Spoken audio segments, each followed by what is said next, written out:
This one sound right now.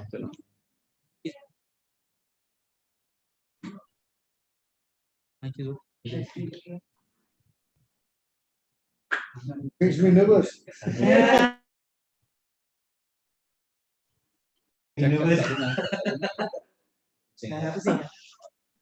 Kelas yang depan ni, Dato. Okay. Kalau stay kat sini. Assalamualaikum.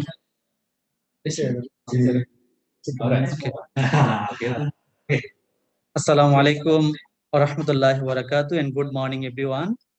We'd like to start our today's session with recitation of Al-Fatiha.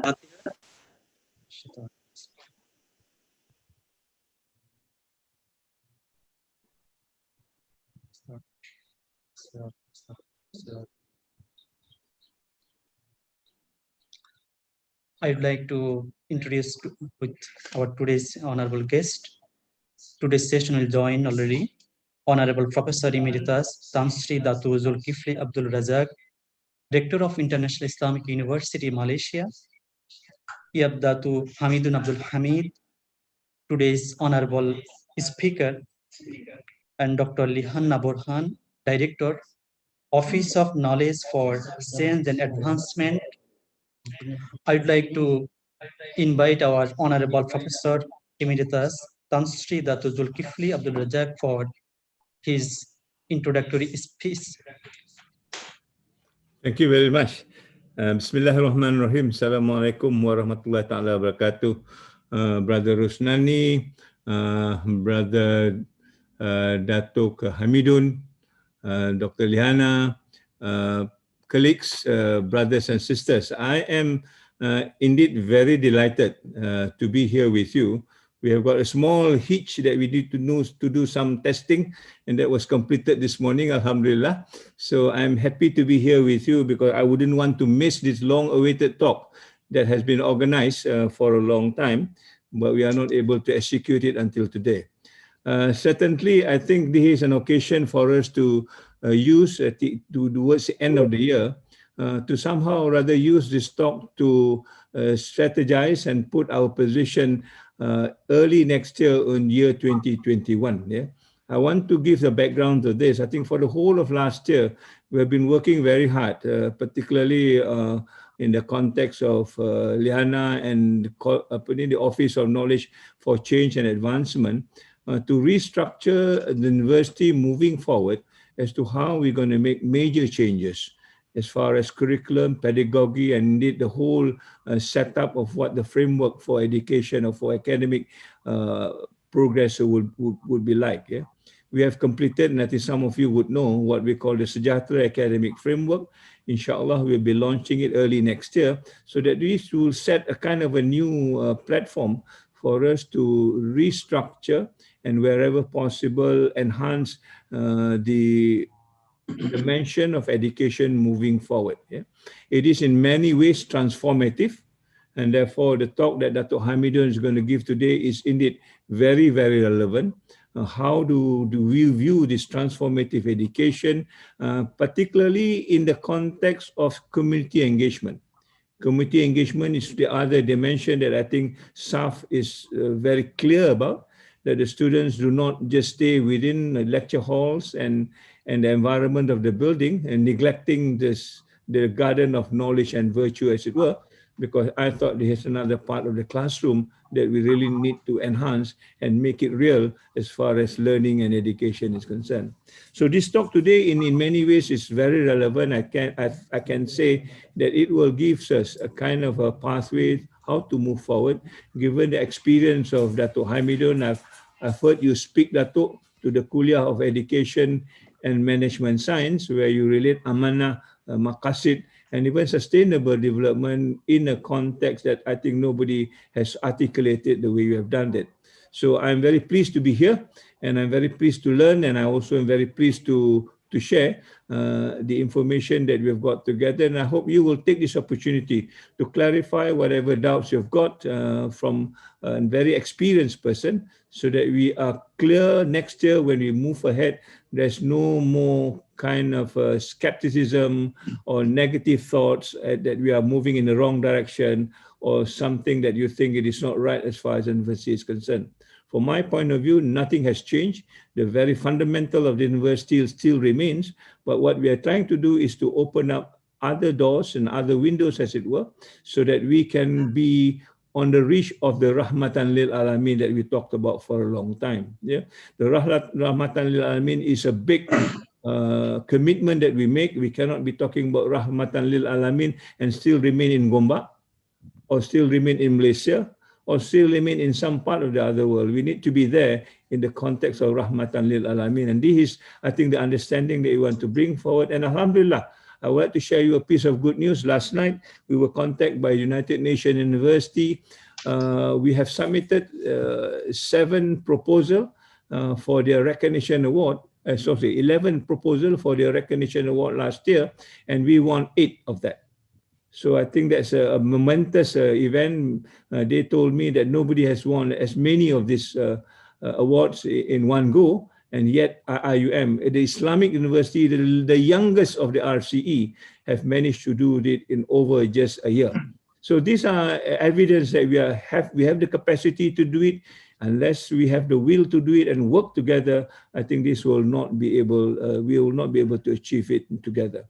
So on that note, thanks Dato Hamidon for your indulgence and your commitment, and I am looking forward to interact with you, and I hope everybody also will take this opportunity to interact with you. So on that note, Liana and KCA, thank you very much for getting this on board. Sorry that we are not able to see face to face. I thought we were supposed to be in the conference room, but somehow or other things change in the last minute, and that's what life is all about. Yeah, things changes, and we're able to cope with the change and become resilient about it. That's a test of what our capacity is all about in coping up with this change. So let me wish you well. Assalamualaikum warahmatullahi wabarakatuh. Thank you very much, Honorable Rector, for your beautiful speech. Now it is my privilege and pleasure to welcome all participants for joining this beautiful session on online Zoom and IIM official YouTube link. We are sorry to our participants for not able to organize this session face-to-face due to COVID-19 pandemic. Now, without further ado, it is my great pleasure to invite Associate Professor Dr. Sani Izan Ihsan, Kulia of Engineering, to start this session.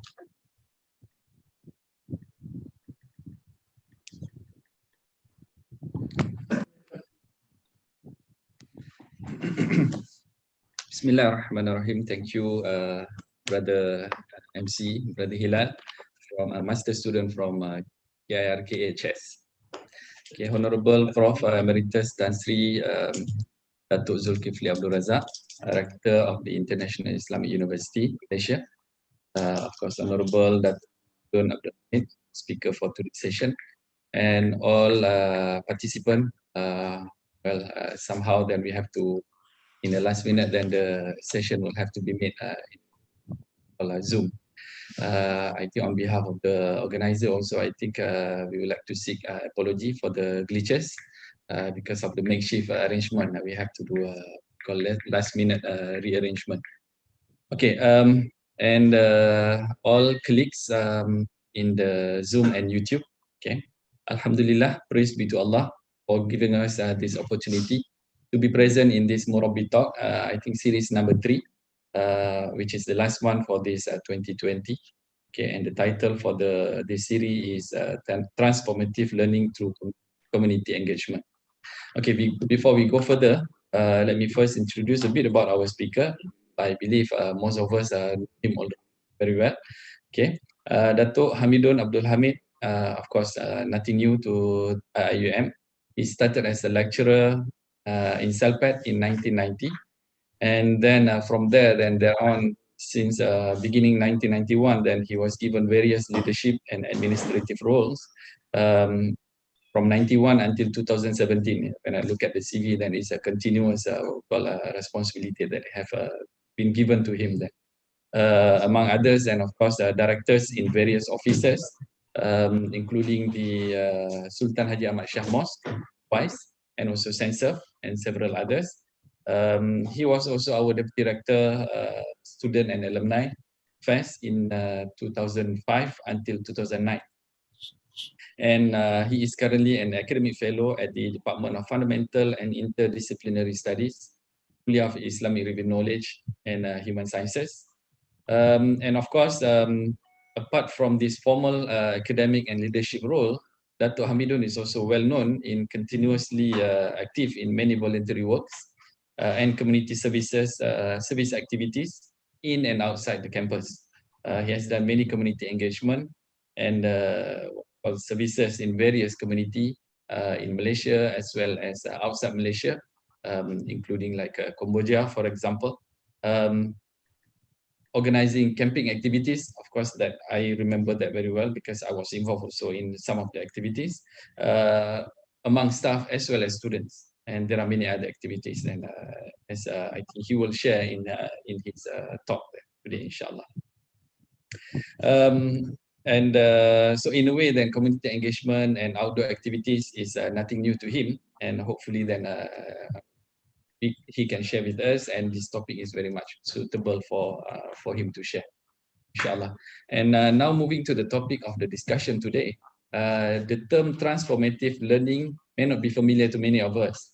So I will touch a little bit, and of course, Rector, our Honorable Rector has to some extent already described about this and relate to ourselves. Okay.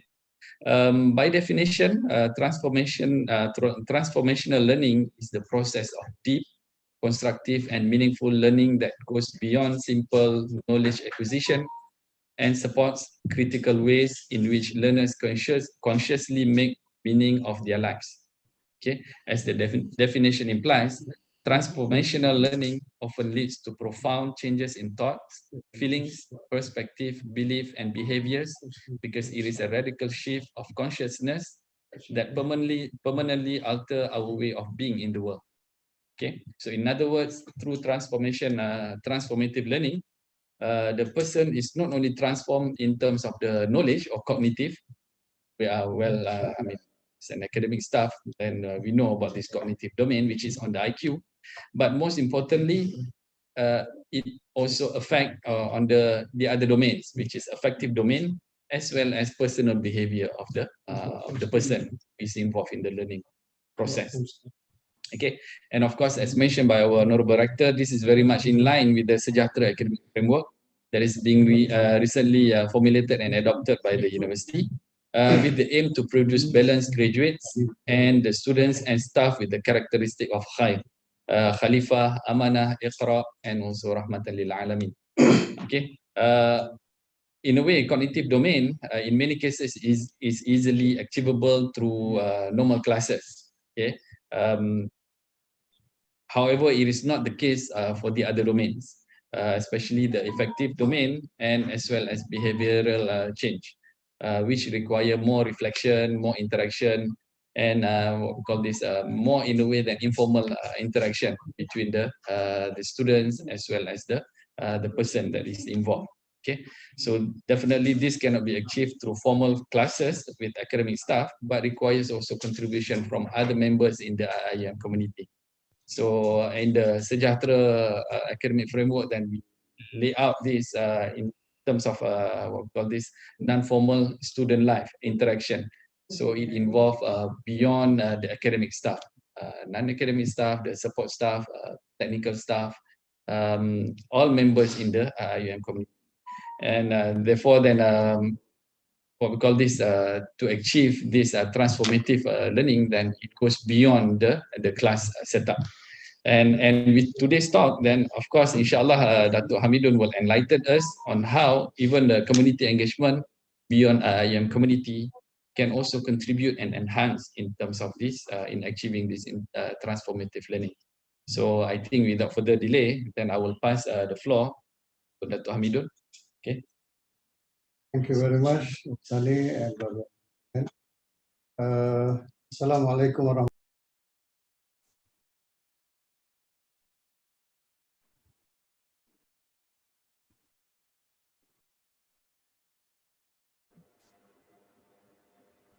Dato, we can't hear you. Unmute. We can't hear you, we can't see you.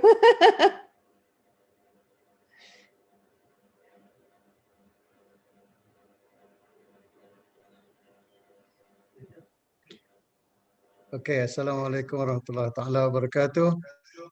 Thank you, Dr. Sani, Professor Sani, brother chairman of the session, and especially Tan Sri Rector, my thanks and gratefulness for keeping me at the university and also inviting me for today's talk. It's such a big talk, such a big title, MURABBI, right? And I feel that I don't think I can fill the boots of any MURABBI yang dah ada ni. And thinking back, also say thank you very much for Dr. Lehana, KCA, for inviting me. So it's more like I'm taking as that the university would like me to present my experience, the experiential memory that has acquired, and as it is my norm that I will present it more as a field general. This is not a desk general where you read up things, strategies, and so on and so forth, but more of action oriented sort of thing. And when I was given this topic, transformative learning, I remembered back that looking into the elements of transformative education, we find that it covers a few domains. It goes into the realm of cognitive learning. It goes into the not only the learning, the acquirement of bits of knowledge, but rather as well the thinking process, how we think, how do we think, how do we loom, let's say, these pieces of benang emas, benang biasa into such a beautiful design that later on make into a tapestry of a bouquet of flowers, or tapestry of landmarks, or scenery. So, and that will need insight, and this insight will come through the educational process that give us the experience, right, to put our knowledge, the bits of knowledge that we have, into the mechanism of looming the things, the idea and the decision we made in order to develop or to extend our knowledge. So IUM, even from the start, and as what they call it, manifested in its song, it is really this transformative aspect. Perhaps we have not articulated it as transformative, but going from ilim, conviction, affairs of the heart, the quality which go deeper, inshallah, and then to be proven into action, positive action. That has always been the Islamic domain. That is why in our traditional Islamic literature, an alim is one who practices ilmu. We call an alim because he practices ilmu. And ilim, knowledge, will always bring us towards humbleness, appreciation, and the greatness of the source of that knowledge. Whether it be Allah subhanahu wa ta'ala, itu sepatutnya lah. Or, as like the Scientologists or the those who hold to scientism, or of the universe, the intelligent universe, they still respect that. So inshallah, without further ado, that's the introduction. I would like to go more into the introduction in order to bring the person to do tarbiyah of that person, to bring out that person with such attributes, right? So now, the attributes of what we have it from there's humanity, there's the heart, there's the has touch, as Tan Sri Rector has always been to underscore, right? And then all the scientific sejahtera academic framework targeted to achieving of peace, harmony, balance, and sustainability. And on sustainability, inshallah, we'll talk some more because of the understanding of the maqasid that we have discussed in our the sejahtera PCI, inshallah. Can we have the slide? So I would go into the slide presentation. Okay. Full. Share the screen. Share full screen.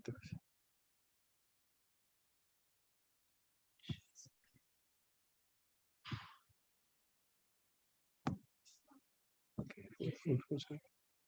Okay.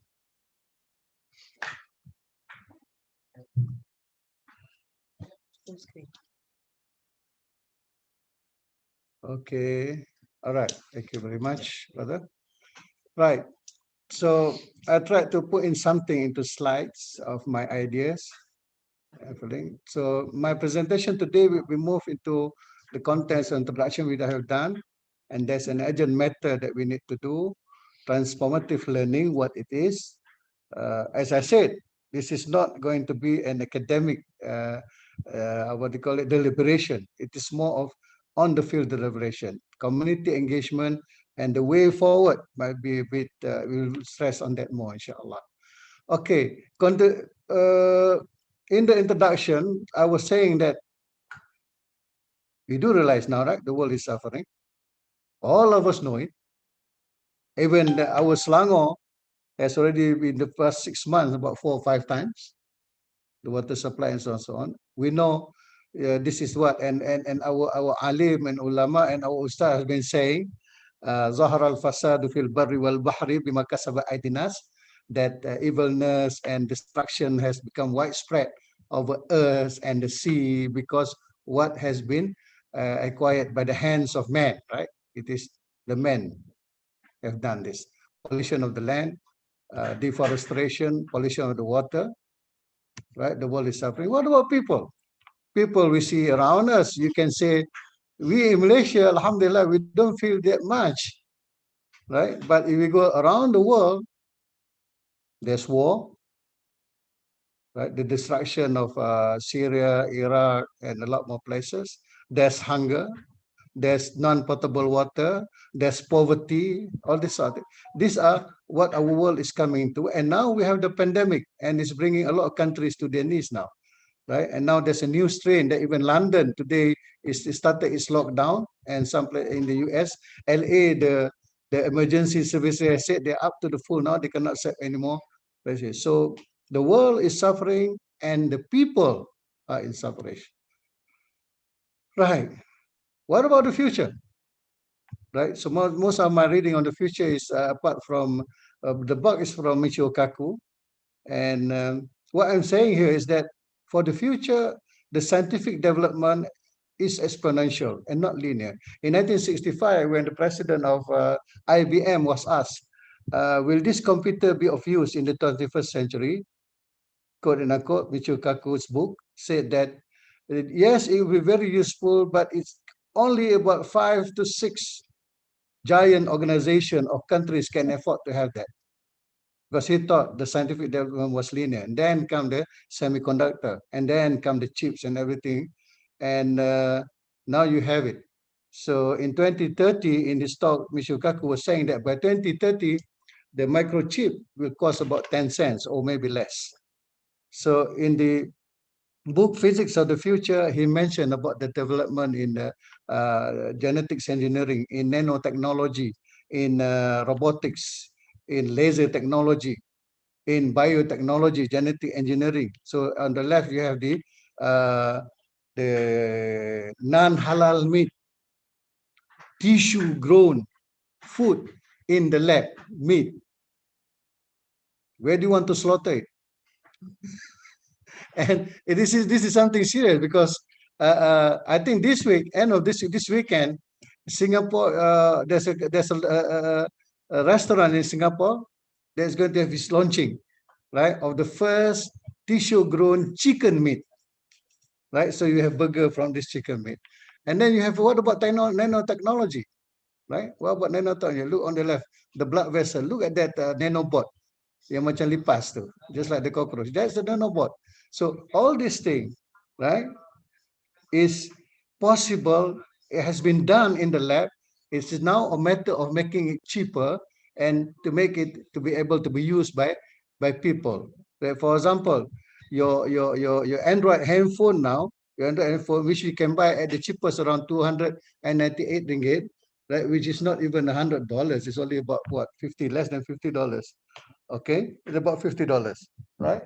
And that is more powerful than the 1965 IBM computer that was as big as a hall, right? So this is where it's come. And look at the genetic string, the DNA string that we have. That picture of the man holding the pincer and putting in that DNA block, right? That shows that we are not able to mutate this DNA string. Yes, it has been done. So thinking in 100 years' time, the future, when all the oil has gone and we don't have an alternative yet, what about we have bio machines? Just like cattle, just like animals was being done in selective breeding, where we got the best of the best, the fastest of the fastest, the strongest of the ox.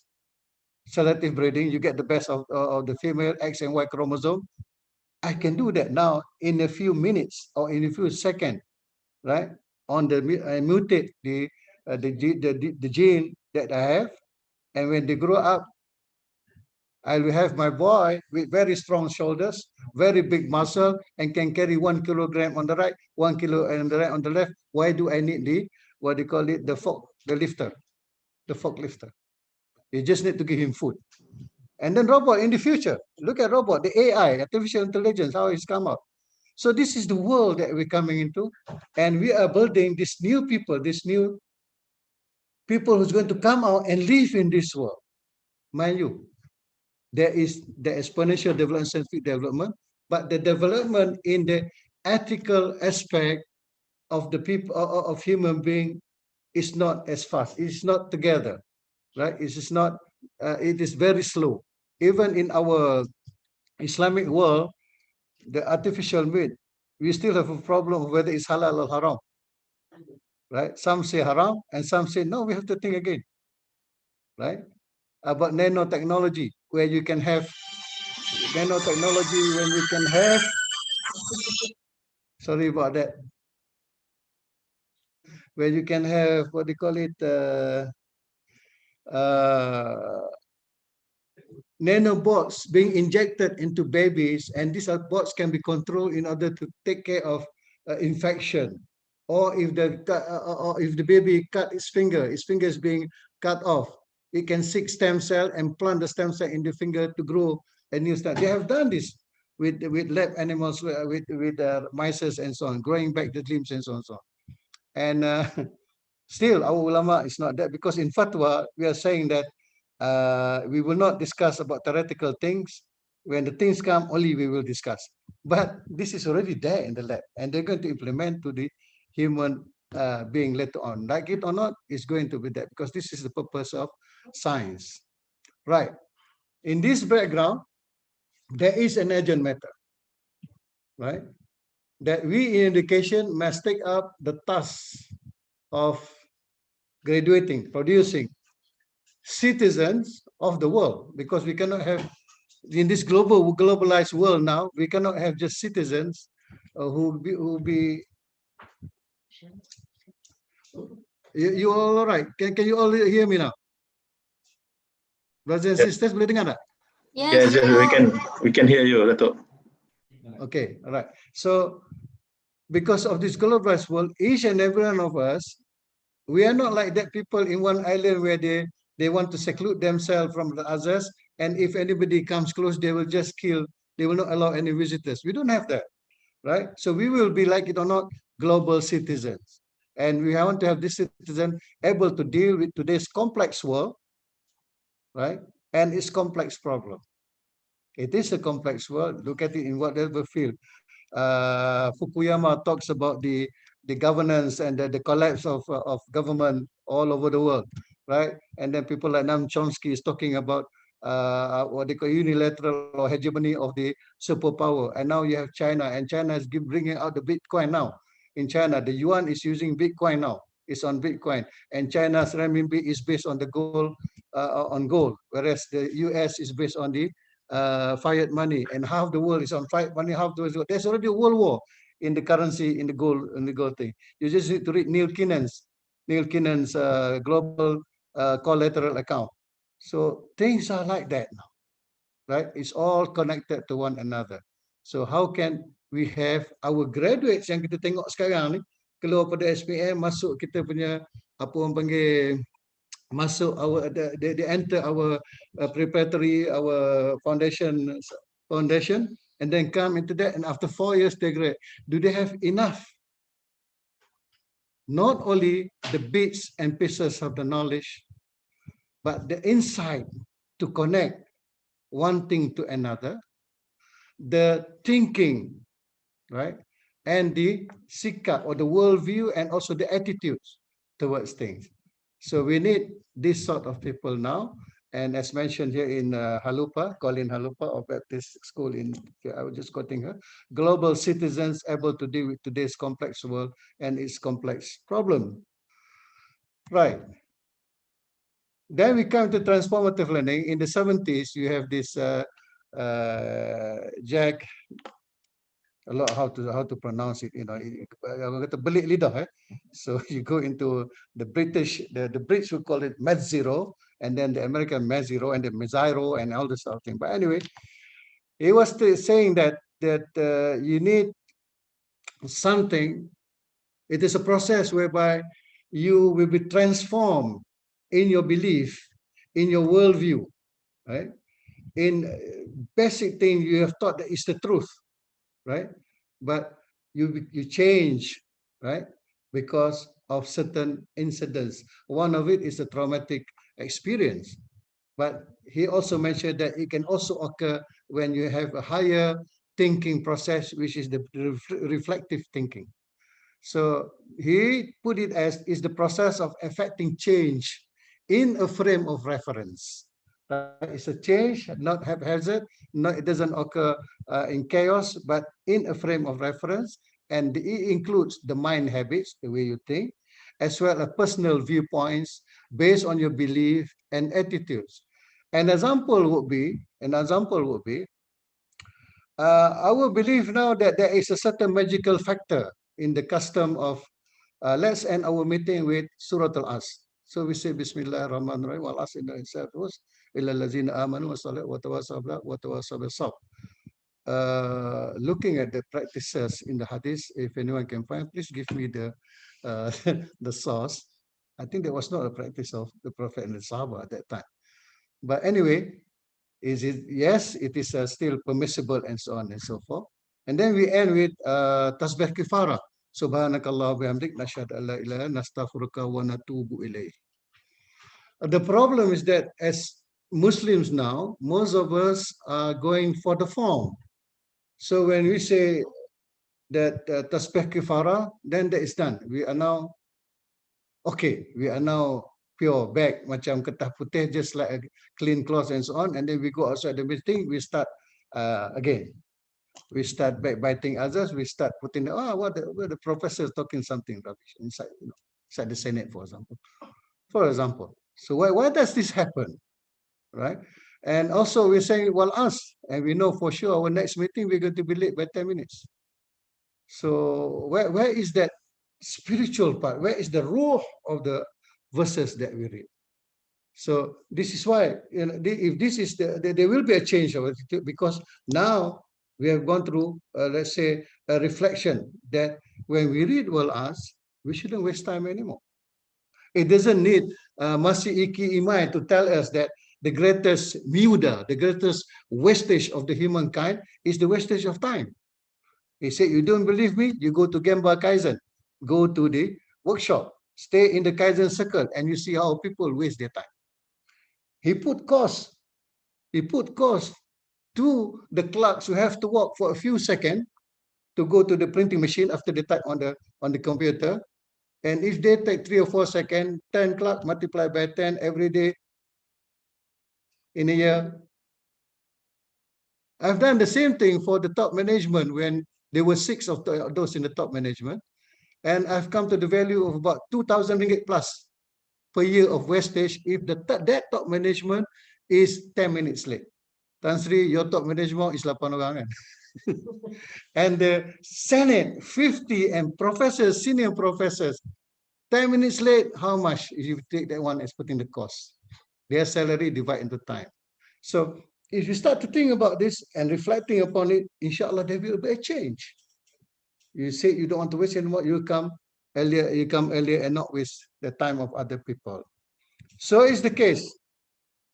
You believe that, inshallah, at the traffic light, especially in front of IIUM, sorry.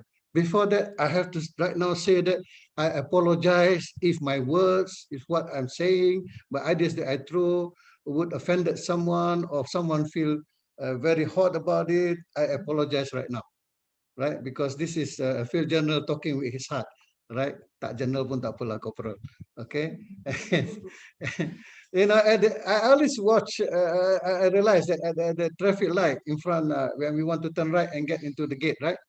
The traffic light beside the what do you call it, the MR2, no MR2. It is the highway of Karak. Okay.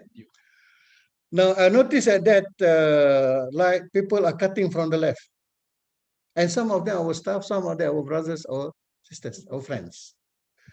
I'm late to start, so you know what I have to do. There ada ruang. And my view was changed. I used to cut sometimes, not all the time, but sometimes. But now no more. I have done tawbah, I done istighfar, because one of our brothers, a PhD student, he was there waiting, and then this car coming from the left, cutting him off. So our brother just came out of his car, and he went to the driver and he said, "Brother, I'm Rodi. I accept. I'm giving you as hadiah the few seconds that you're cutting from me. I don't want you to be a thief." Right? So imagine that. Because I met the driver, asked him, "What did you say to that driver?" And he said that. Because I believe my brother, I want to save him. He said, "Don't steal from me, right? I give it to you as a gift." All right. And kita, because we have been our custom, our attitude. I need this, brother, to give me that reflection and a traumatic experience. Oh, I have been stealing, that means, right? So if that is just at the traffic light, imagine you take off 10 minutes, half an hour during lunchtime, and so on and so forth. So this is how, when you learn and it change your behavior, it change your view towards things, this is the transformative learning. This is transformative process, right? So inshallah, we will go some more into this as we go by the by. Right. So the elements of the domains or the realms of transformation that we look for. First is the cognitive aspect, the mind aspect. So people will say that the mind aspect, that is the memory part, the retention, right? That is the interconnectivity part, the thinking process, right? So there's two things in that CPU of the mind. Okay. So what I would like to add, the transformation here is that in terms of the rasid or the capital or the amount of knowledge that we have, the bits of knowledge that we have, we must be multidisciplinary.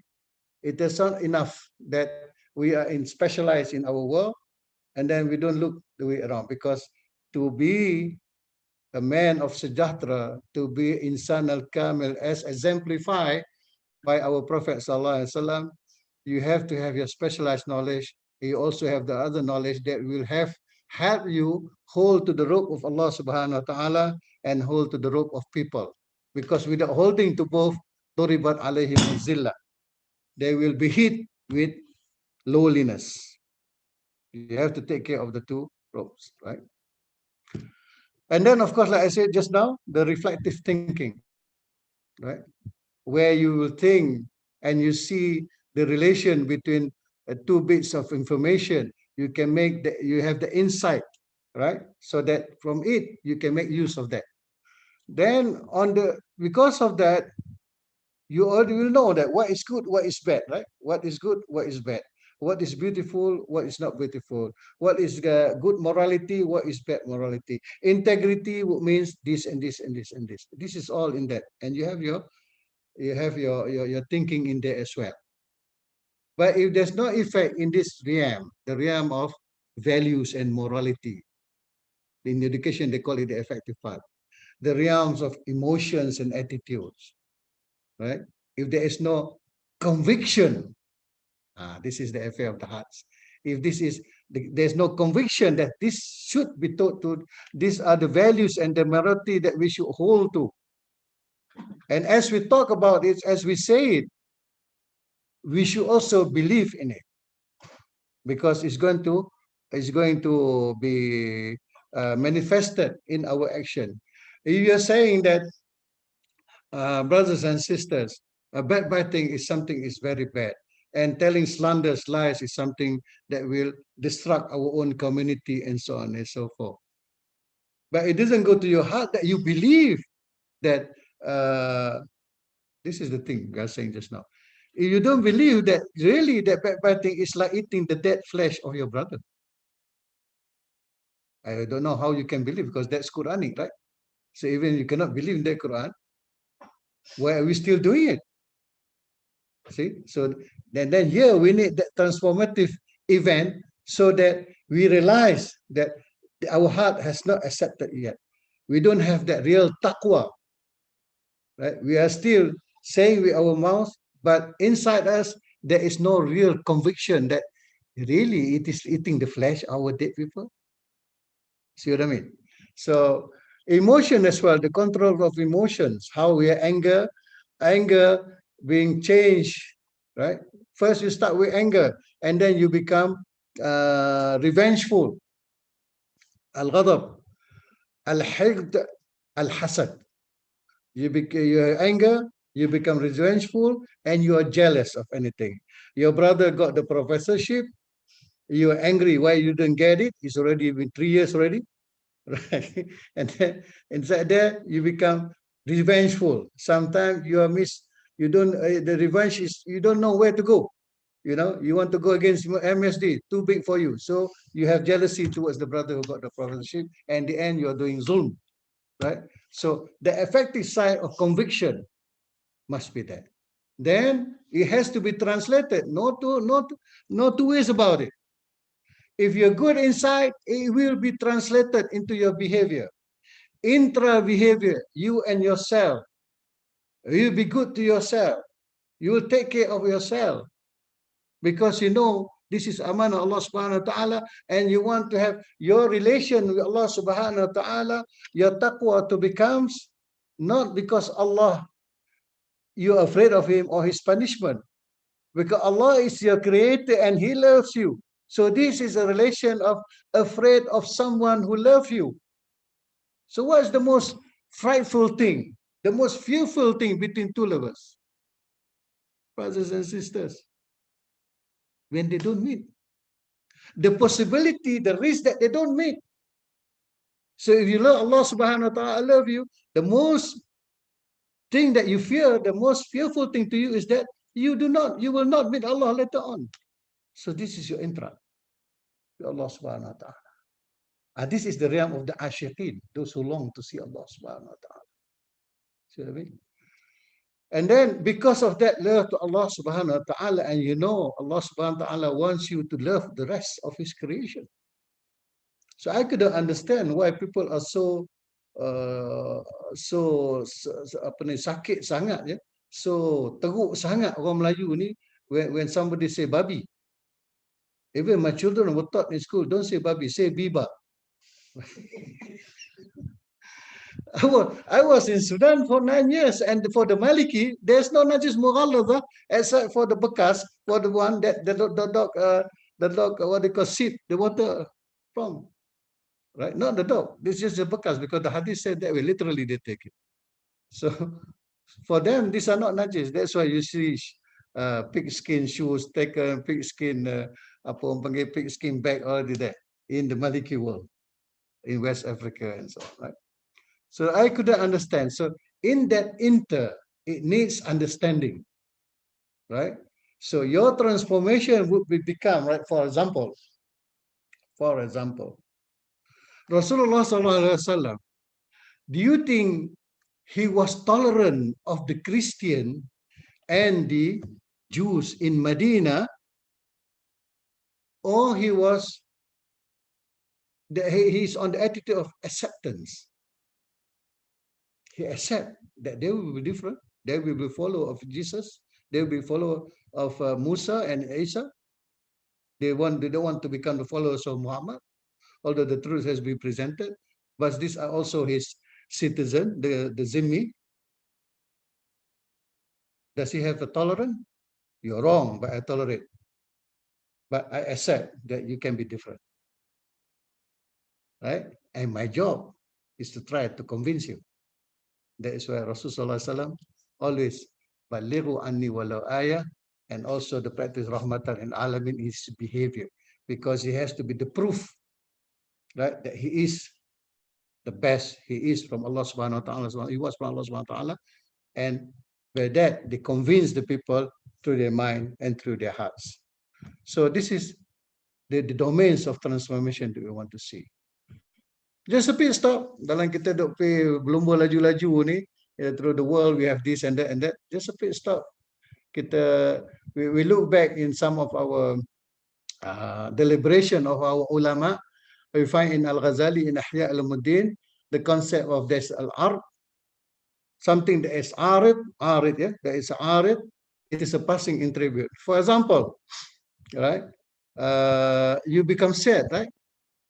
When your mom or dad died, right? For how many days? All right? For how many days are you going to be sad? Right? See what I mean? I hold on to that. There's the other concept of maqam, when something becomes a maqam for you. Okay? So if you are not permanent, you are somebody who is hazin for a few days. They don't call you hazan. Okay? But if your maqam is that you are the one who's died, you feel that tomorrow, it might be tomorrow, it might be day after tomorrow, right? Are you ready? How many juzu have I done this week? Or this month, or this year, right? And you feel this, and if you're taken, you feel very sad. And you're always, sad, crying, all right? Seldom do you smile. This is the point, that it becomes a maqam to you. It becomes something that is permanent, part of your behavior. So maqam, we can say, is a nexus, right? It is built on the nexus of knowledge that you are dying anytime. And your heart accept that you are dying anytime, and you don't have enough.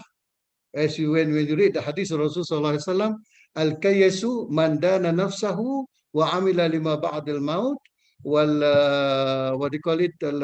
The foolish, right? The one who says that the wise is the one who obeys Allah, who humble himself and obey the rules of Allah subhanahu wa ta'ala, and work to his best, to his utmost for the life after death, right? And the foolish, right? The foolish. Some riwayat say ahmaku, right? The foolish says that he man ittaba'a nafsahu hawaha, one who led himself to follow the passion, to follow the lust, right? Watamanna ala Allahil amani. He follows his lust, do everything bad, and he says Allah will forgive him. Okay, so that is the ahmak. That is the foolish person. So here we find that Al-Ghazali is calling for a transformation, a change, in line with what we say as in Al-Quran, Inna Allah la yughayyiru ma biqawmin. Surely Allah will not change what, some say whatever, some say what is in the people, right? What is with the people. It has become part of their attribute, part of the sifa, part of the view, worldview. And until hatta yughayyiru ma bi anfusihim, until that whatever is in them has been changed by themselves. So that two ma, is it the same thing? Is it this? Mufassirun says different. Or one say that ma is the first ma is a result of the second one. So the interpretation is that Allah will not change the condition of a people, the situation of people, the behavior of the people, until they themselves have changed what is in them, their heart. Why I conclude as the heart? Because that is what Allah subhanahu wa ta'ala will look at Yawm al-Qiyamah. It doesn't look at our what they call it, the position that we get, the titles that we get, whatever it is. You will just look what is in your heart and look at your amal. So this is the concept of Al-Ghazali. Don't you see that it's almost similar?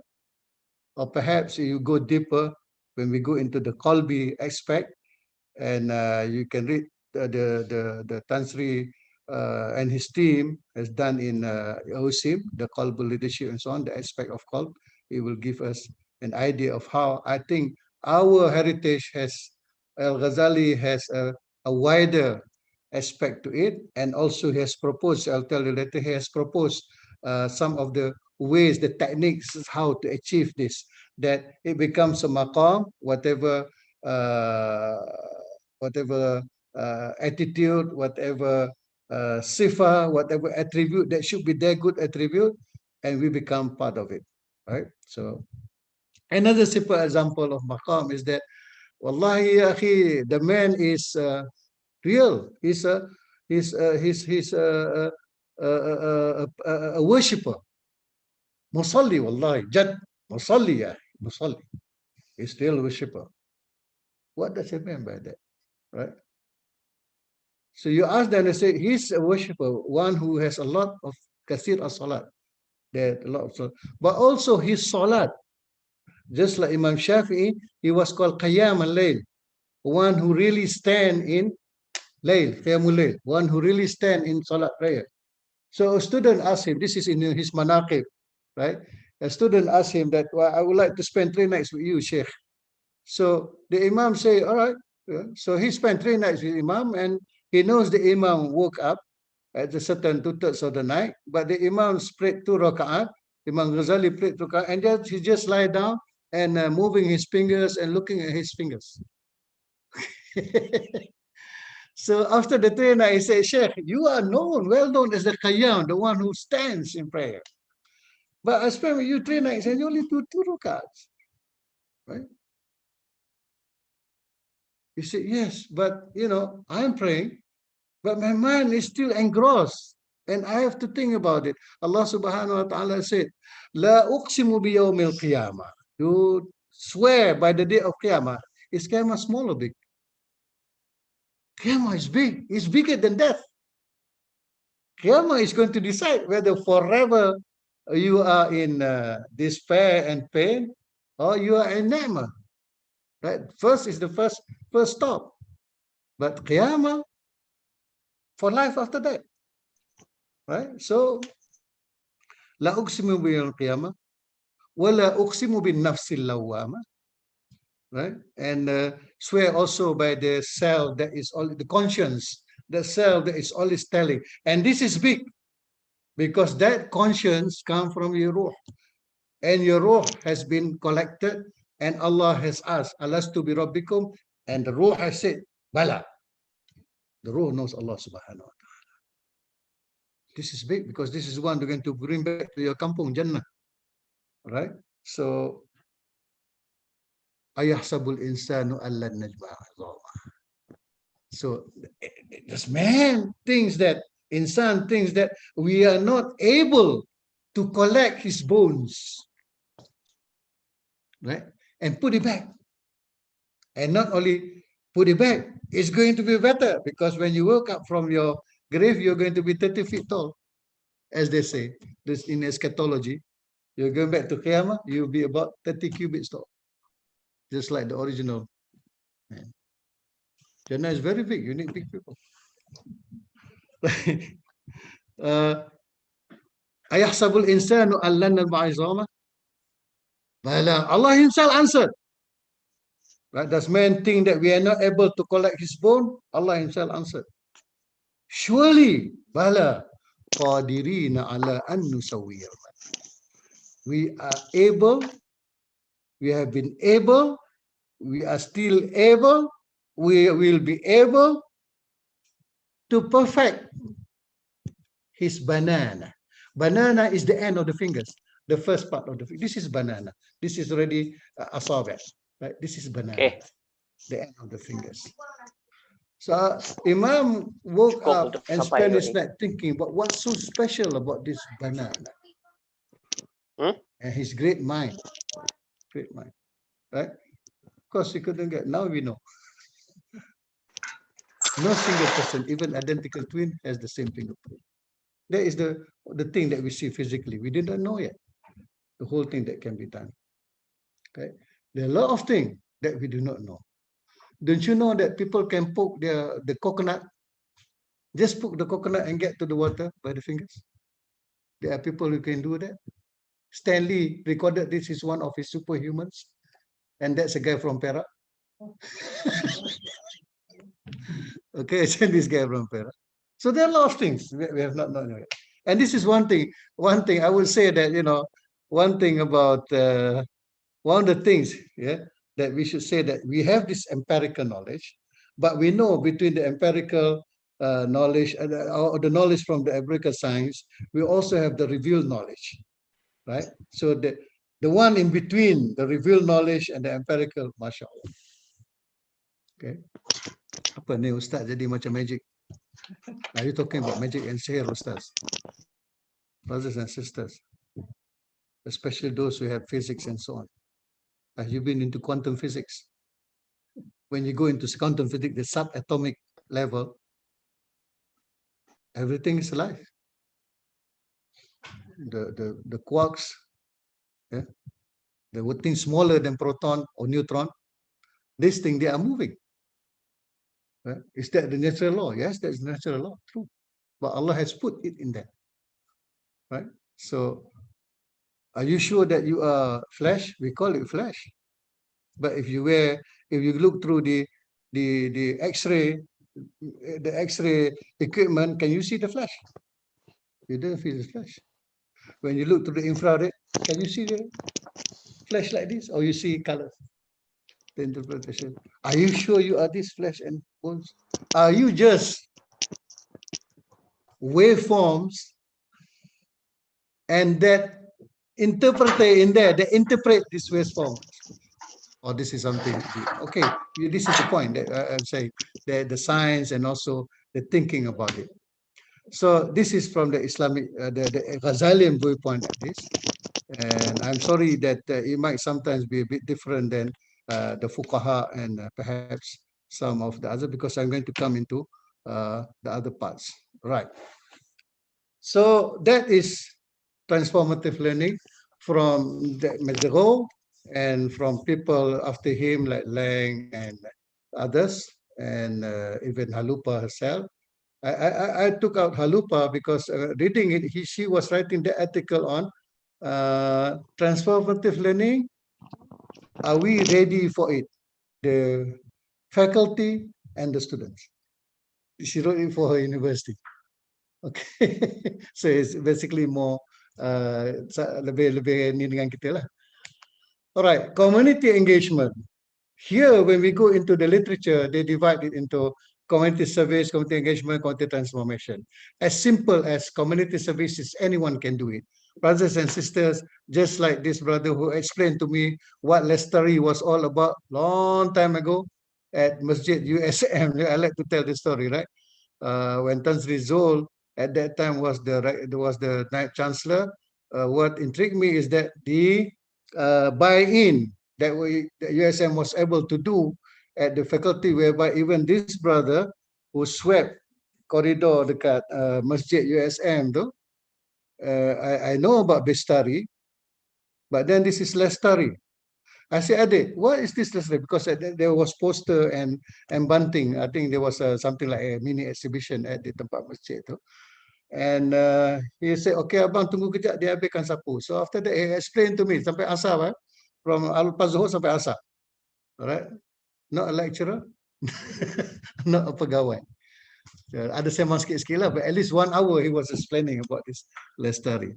So he is community service himself. Yeah, the service he gave is explaining about that. So it's the same, right?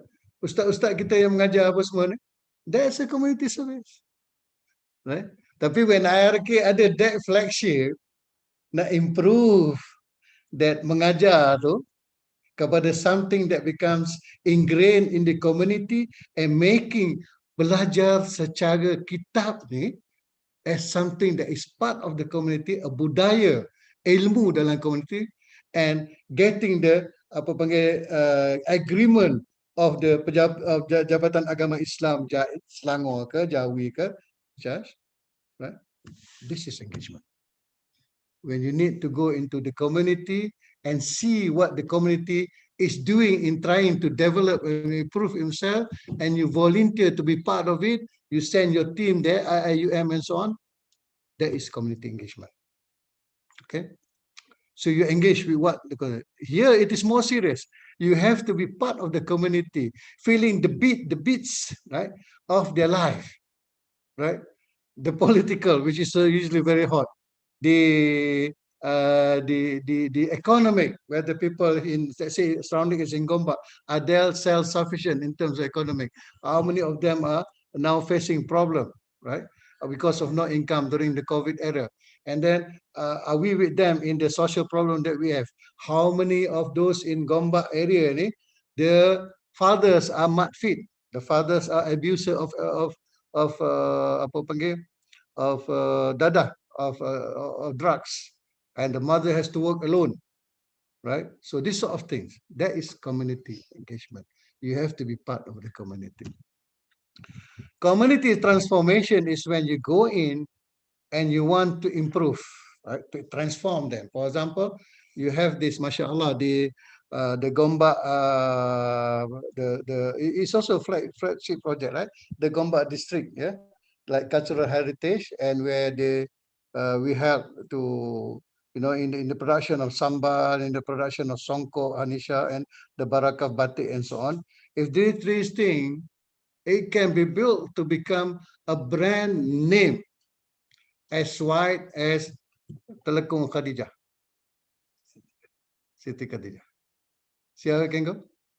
See how we can develop this?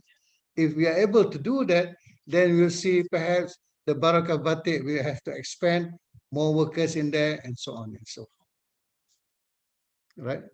So this is transformation. I will give you a few examples later on. Of course, community service is not there anymore. Community service is something that we should, as a person, as a human being, be doing daily. Okay, for the internal, for example, in our internal community service, the IIUM, community service. How many times have we walked through the corridors of IIUM, and then there's sometimes paper, sometimes plastic, sometimes rubbish? How many of us have that attitude? This is something that pains the eye to look at. And then you remember imatatul azza anit tariq sadaqah. That if I pick this thing up, I will be practicing the hadith of Rasulullah, that to remove something that gives pain to people is sadaqah. Right? This is pain to the psychology, it's pain to the eyes. Right?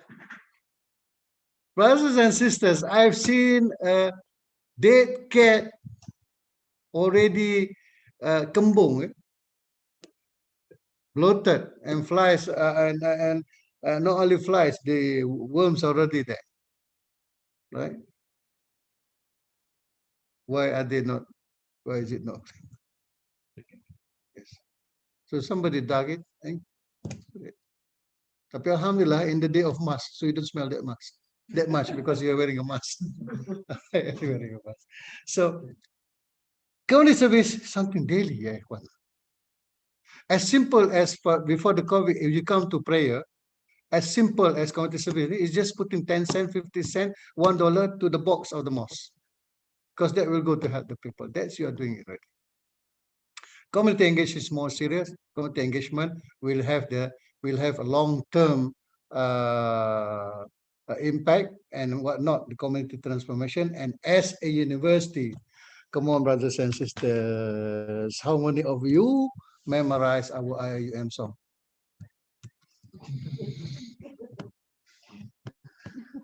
Right? Lepas tu ada yang jawab, song tak payahlah, kita hafal Quran pun tak habis lagi. Okay? No, it's not that. It is your spirit, something that is good, then you have to be with that something good. So we did mention, tak ingat yang semua pun tak apalah, right? We did mention at the end, benefit for the whole mankind, rahmatan lil alam, right? So looking at all this into the transformation from what we have first the rules and regulation of our university, we have rules regulation of staff, we got regulation of student, we have the dress code and so on and so forth. All right. And then at one time, during the time of Prof. Kamal, Tan Sri Kamal, Jazahullah Khair, may Allah bless him. He mentioned one day that we have talked a lot about IOHK, right? IOK, Islamization of Knowledge. So after so many years, the people that we have produced, some of them are still corrupt. Some of them are still corrupt. So we must look into the soul. So now we have the Islamization of the soul, of the self. So I think the first professor to talk about that in the professor series was our Prof. Malik Badri, yeah? Our clinical psychologist, Prof. Malik Badri, who's now, we pray to Allah subhanahu wa ta'ala, Allah will give him health and complete health right now. Yeah? And he said, I remember this, because this is a Sudanese slang of English. This is the Sudanese English, yeah? Right?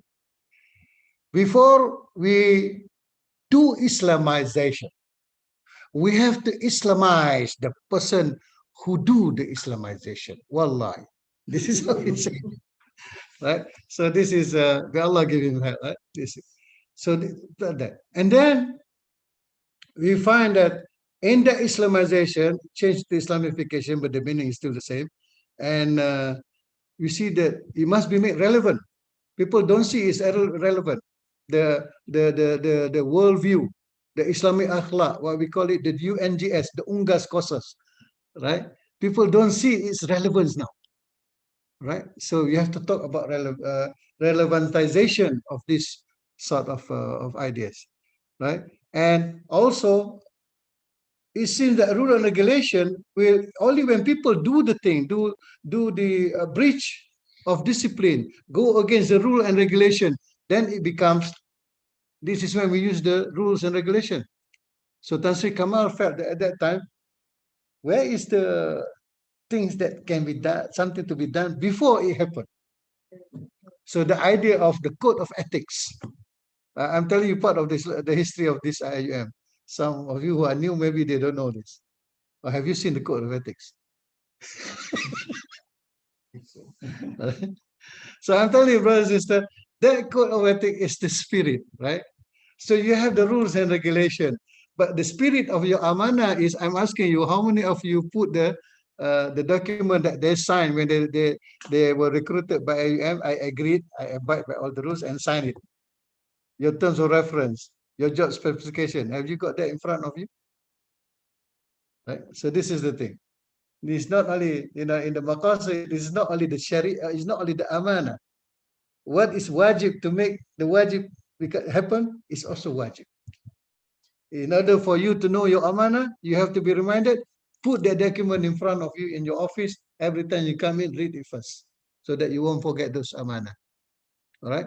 So here in the community transformation, we need something else. Just right now, internally, yes, we are going to go into engagement and transformation, right?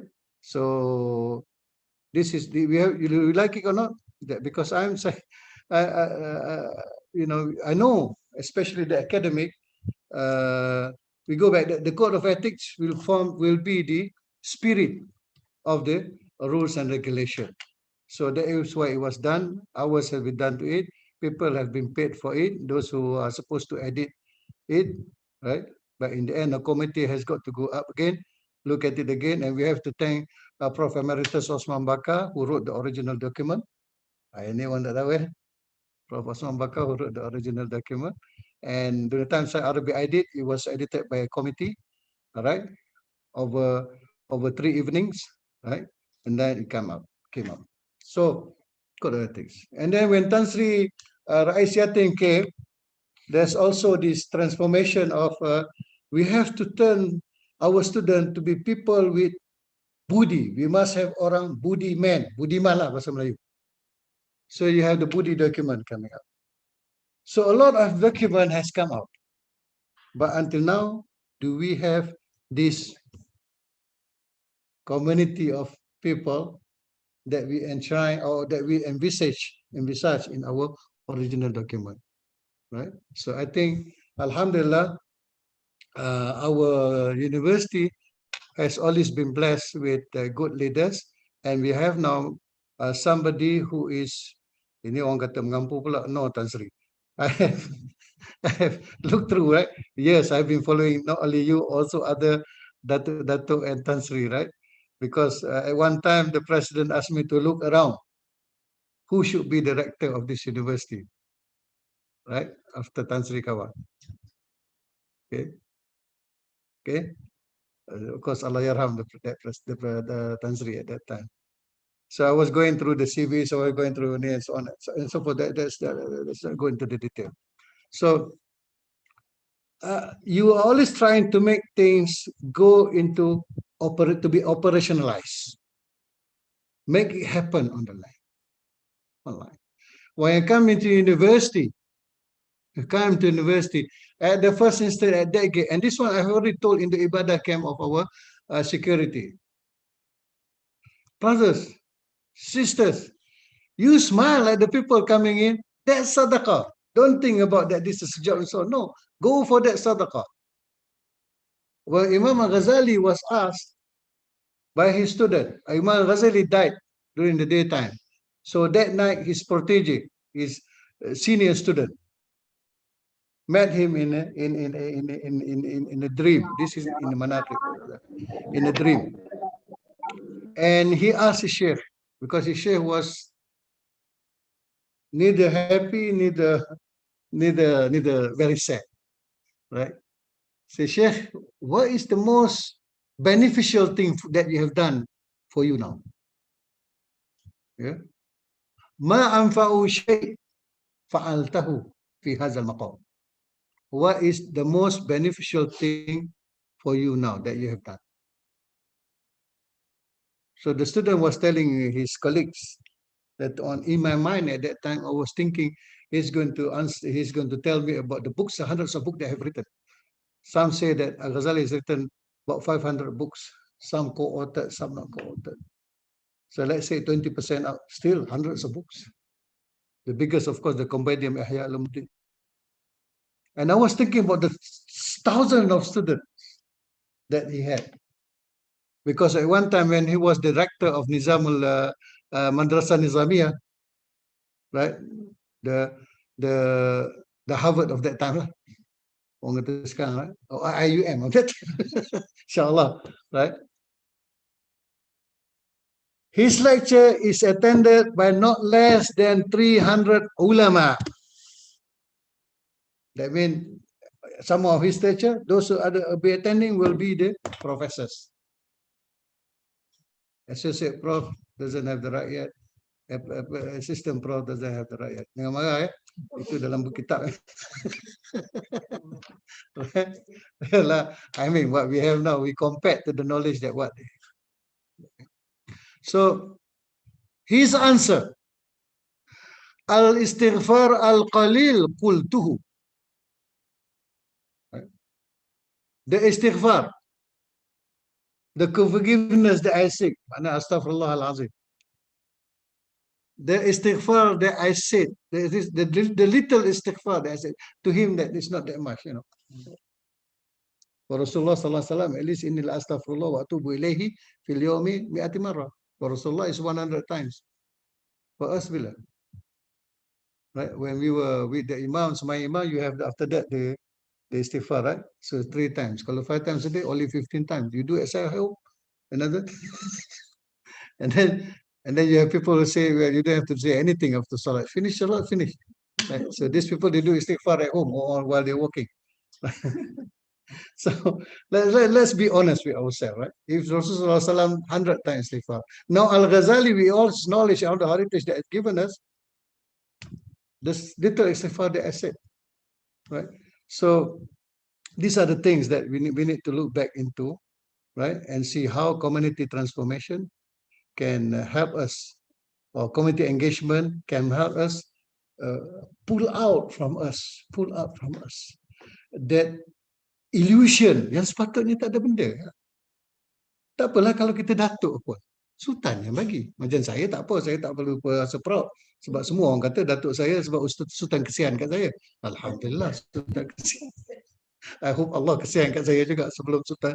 Saya Allah yarhamhu, waghfir lahu, warhamhu, wa'afi, wa'afu anhu, Sultan Haji Ahmad Shah. Okay, kita doakan untuk dia. Okay. So next, let's look at what happened. Right? Some of the community projects that we have done, and I am sure I have seen, and kalau kita buat survey pun, it has shown how they were transformed by this. The first on the left, Bhumika, right?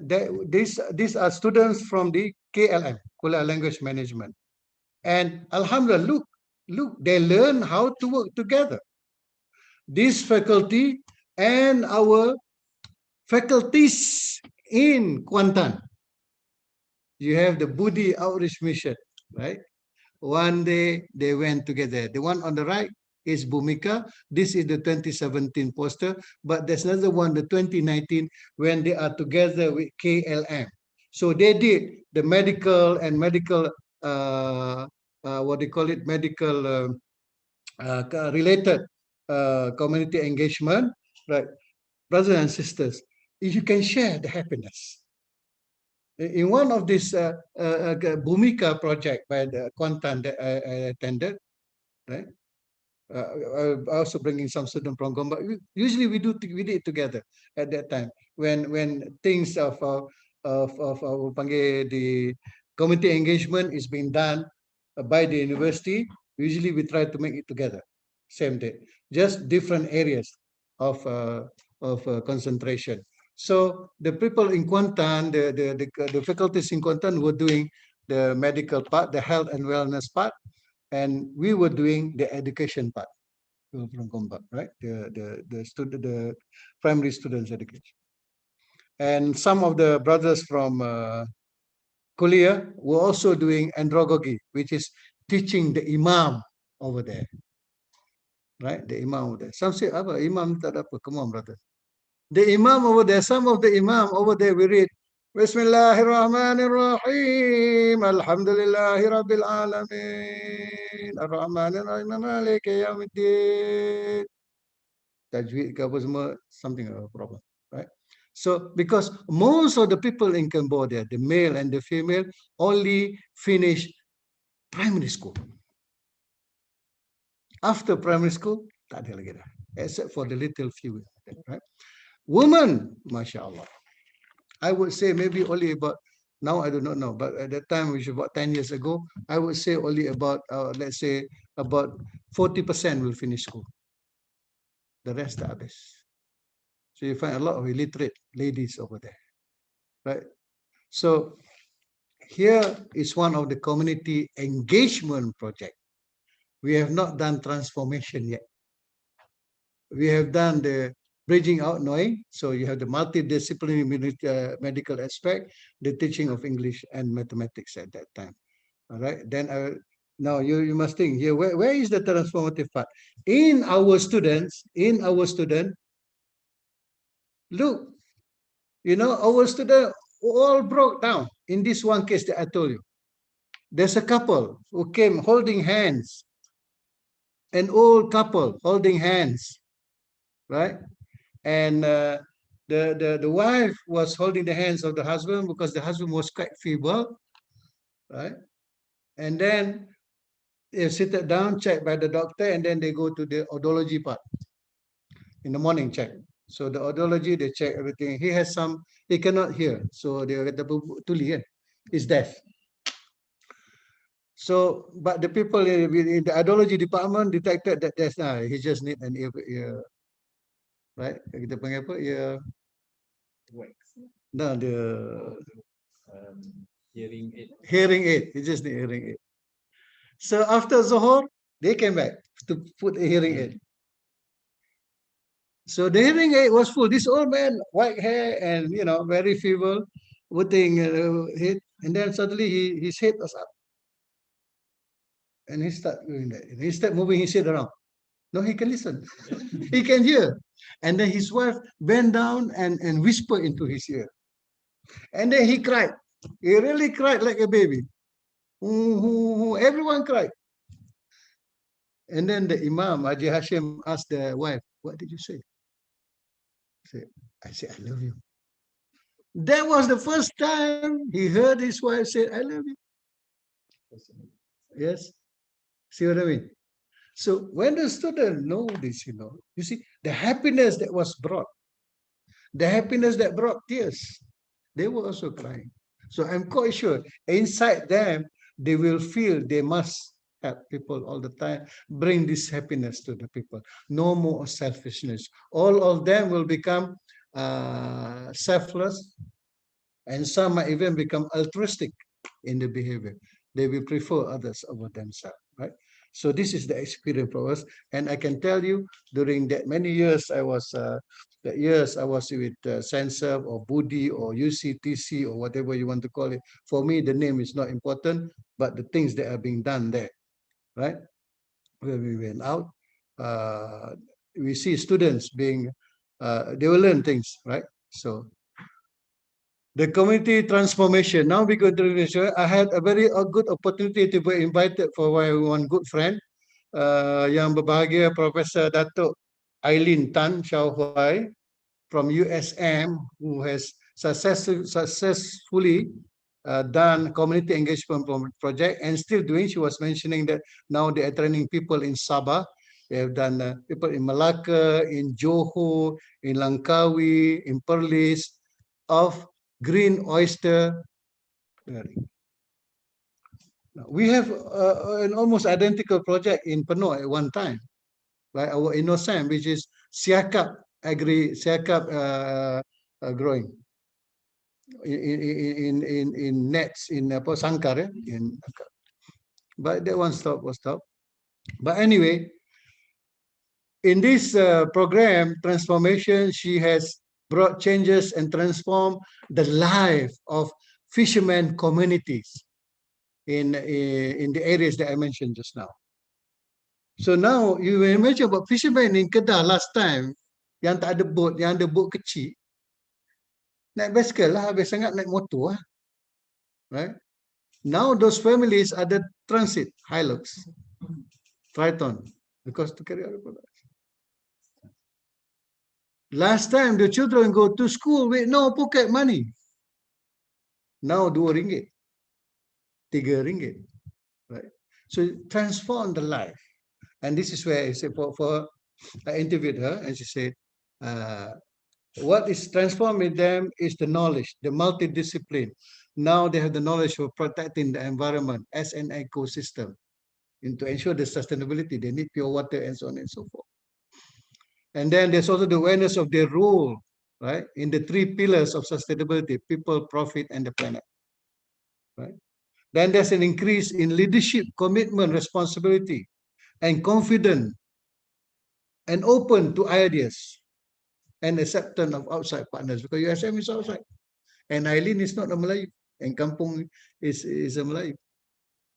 So community is now more proficient. Why? Because orang putih, it's a tourist spot now, because you can eat raw oyster, and very nice. I finish off half a kilo. Fresh oyster with some lemon and chili padi. That's mine, right? So this is transformation, right? Our own homegrown.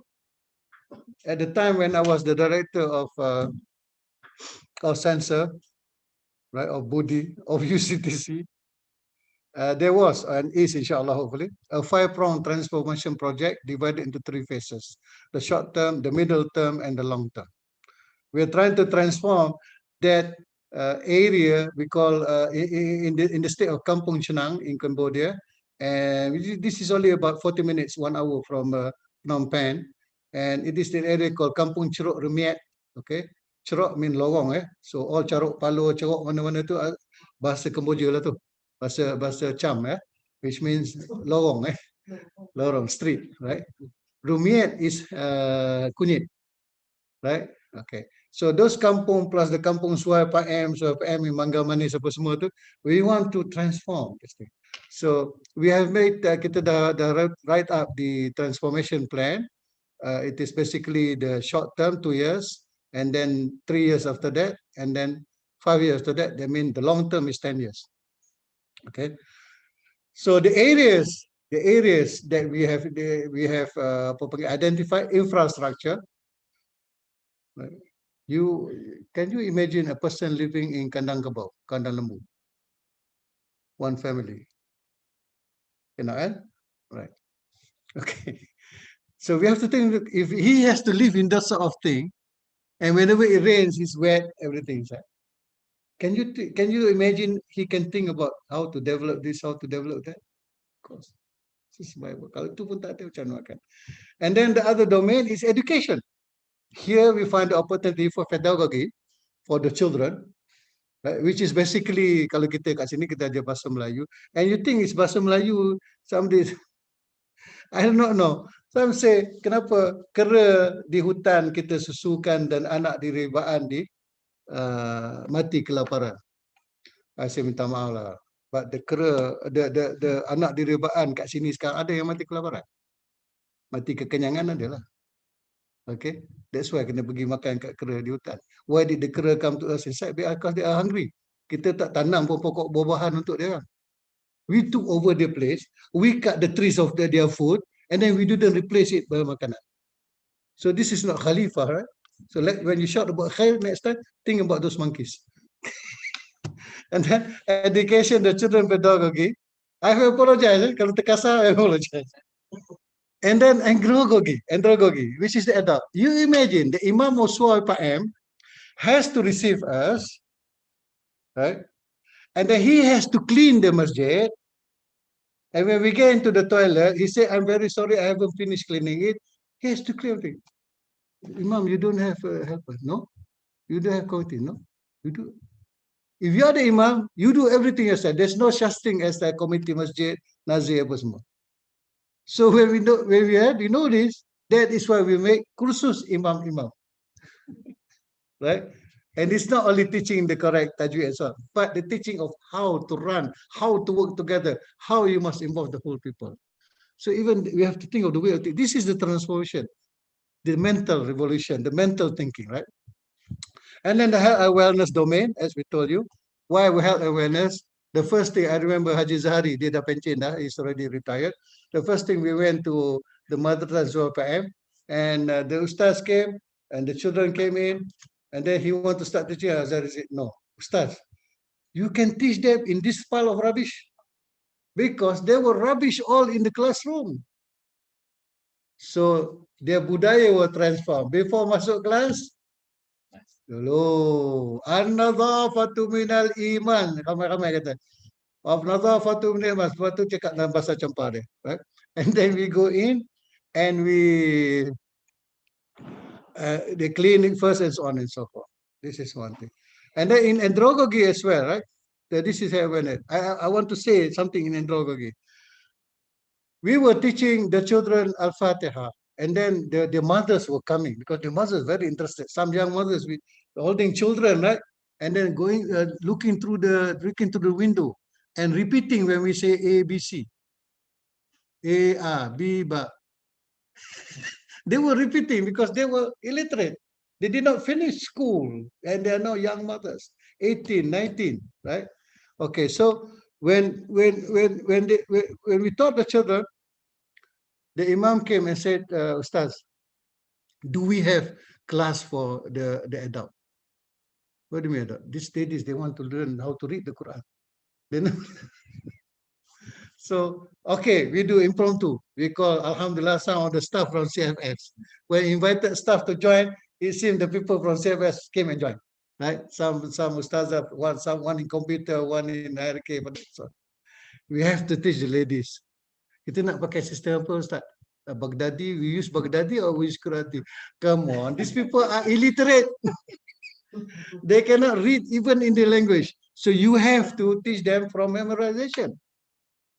So then you start, MashaAllah. Bismillahirrahmanirrahim. There's one lady, I said, Ihdina siratal mustaqim. She always say, Ibdina. Then I noticed that they use tobacco to suck tobacco. Sentil, eh? Do you have tobacco? Sentil. She take it out. Put inside. Now say Ihdina because she cannot close because sentil. Say Ihdina. So this is one of the experiences. So imagine the transformation to our staff when they look at this. Some of them, you can see the eyes just in tears. But how fortunate we are kat Malaysia ni compared dengan these are Muslims. So you imagine if you go to kampung in Cambodia who are still Zahidi Muslim, who are praying only once per week, right? Who only say that religion are for men, the women do not need religion. So their ladies don't even know how to clean after haid. See what I mean? Okay, so and then economic sustainability and also like I told you, mental transformation. It gives us, it built our student, even the staff that went there, will find themselves more empathy with the people. Will find more sympathy, empathy, and then wanting to share, being altruistic.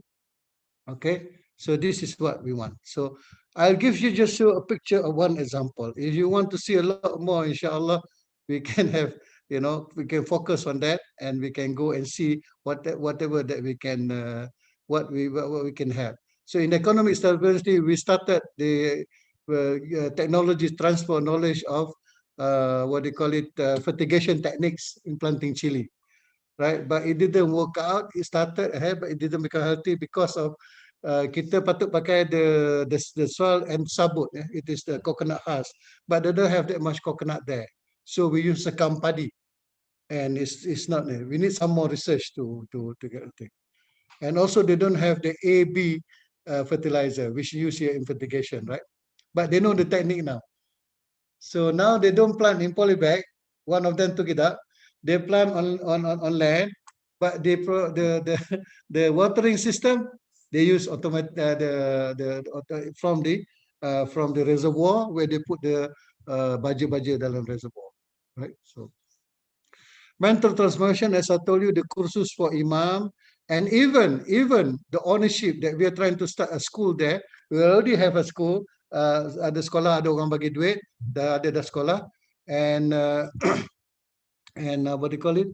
We wanted to have the long-term project is a secondary school. Sebab orang habis primary school biasanya only a very small percentage will go to secondary school because of money, right? The rest will start going out to work. Okay, so we need that mental transformation, right? This is what I'm telling you about. Okay, you see these two young couple. The man is Asan and the lady is Subairao. That was their name when they were non-Muslim. Because they became Muslims, that is Abdul Razak. He became Abdul Razak and the lady became Zulaikha. And I think that the baby is Fatima. This is part of their home. Don't ask me about where's their bathroom, where's their toilet. Right? Okay. So when we meet this sort of situation, you imagine our student brothers and sisters. I'm not sure, but I'm telling you stuff that our student put us to shame. Because the team that went out to help these people, look at the house. Look at the house. Imagine that house on the left and that house. You know whose house is this? They call it IUM house. Because IUM built 6 houses for poor people like this. Right? And yet our project has been stopped. Right? Tak mau cakap lah apa, but it's already been stopped. And and Alhamdulillah, now it's taken over by some other institute. PICOM is very interested. And then the COVID came. Right? So our people got the experience of how to build the houses dengan pakai kapak saja, tak pakai tukul, tak pakai apa, ya, pakai kapak. And they have this new lease of pride and sanggup bekerja apa semua, right? So that house cost about 2,500 USD. Okay. And I said our student put us to shame because at Censor, any international program, you know how much we give the student? Between 1,500 to 2,000 sahaja. And this particular project yang ada rumah ni, it was around 200,000. So where's the rest of the money? Donation. They ask, they show, they give they do the buy-in, they give their marketing and so on, and they got this, right? So it is still, that project is still going on. Cuma UAE ni sebab dah kata tak bagi pergi Cambodia dah apa semua, so haven't started back. Hopefully the new engagement punya committee ni. Why Cambodia? There can be an argument. Kita akan boleh discuss about it because this one we can put a real transformation of the whole area, right? The people thinking, the education of children, the education of ni apa semua, self-subsistence, ada banyak lagi projek yang ada, self-subsistence dan selainnya. Alright. The transformative elements, cognitive aspect, you learn new language. This is for our people, for those who are involved. You have shown, when you get more knowledge, I'm telling you that as one who specializes in the teaching of languages, it is proven that foreign languages is more effective in teaching logic, in thinking, than mathematics. It is simple because when you're doing speaking in foreign languages, in your mind, psychologically, is changing from that center to that center at mind speed. So that's why those who has big mind, they have a lot of languages to under the belt. Child and adult psychology, you have to learn new things. Our students, except from those in education, those in KLM, those in history, those in law, they have to learn, they have to study about this, right? And our ustad has got to study about adult psychology. You cannot just expect about that. And then the thinking skill, how do we teach critical thinking if we ourselves do not know what about critical thinking and not practicing it? And then our new specialized knowledge in certain things that we want to help them, like using the fatigation techniques. And then in the field, in the realm of the affective field is according to education, but more of this hard thing, the internal, the intrinsic motivators, right? You have the sympathy to empathy, generosity is we put there. You have altruistic behavior, right? And then you also put to be very tough. You are content with basic necessity. Sana jangan fikirlah nak makan daging, nak makan lauk apa semua. Sometimes you have at the village. How many of you keep your kulit temikai? How many of you cook kulit temikai jadi sayur? Okay. But this is normal there. They don't have the money to buy meat, to buy chicken. It is whatever apa yang ada, the fruit ke, the sayur ke, make into soup, eat dengan rice. That's it. Okay. So our student who went there, tak apalah, sabarlah. So they learn fashion and industry, right? Jalan sikit pun tak apa, buat kerja lebih sikit pun tak apa. Kampung Suai PM, there was no fan and no electricity and no running water. Right? You want to go to the toilet, get the bottle, get the cangkul, go somewhere. Okay, so you learn fashion, of course, new skills that you learn over there, right? Like sewing and so on and so forth. So this is the things that we learn from there. The way forward for us. So it's too long now. How many more minutes? I'm going to wrap up. The best among you is the one of most benefit to people. It doesn't say the best among you, the one who pray a lot, the best among you. Of most benefit to people. And then if you die too, like I mentioned in Ibadah camp, okay, if each of us die, as mentioned in the Quran, right, that the people who died, they will always say, "Laula akhartani ila ajalin qarib." If only Allah, you give us some more time, make it late a bit, give me some time. Fa asaddaqa wa akum minas sadiqin. I will give sadaqah, right? And with that, I become salihin. In another ayah, it tells about that. Oh Allah, give me some time give me back. I will do amal, which is not amal that I've done before. I will do good deeds now. Brothers and sisters, do you realize, mashallah, now it's almost 12. We have, after we woke up in the morning, let's say some at 4. Allah has given us 6 hours already of life. What have we done with this 6 hours? So let's say 6 to try 9 o'clock. What have we done? 9 to 12, we are inside this. Hopefully, inshallah, it becomes majlis zikr. And the malaika, the ha'imin, are now saying, oh Allah, forgive so and so. Allah, forgive as long as they are in this majlis. All right?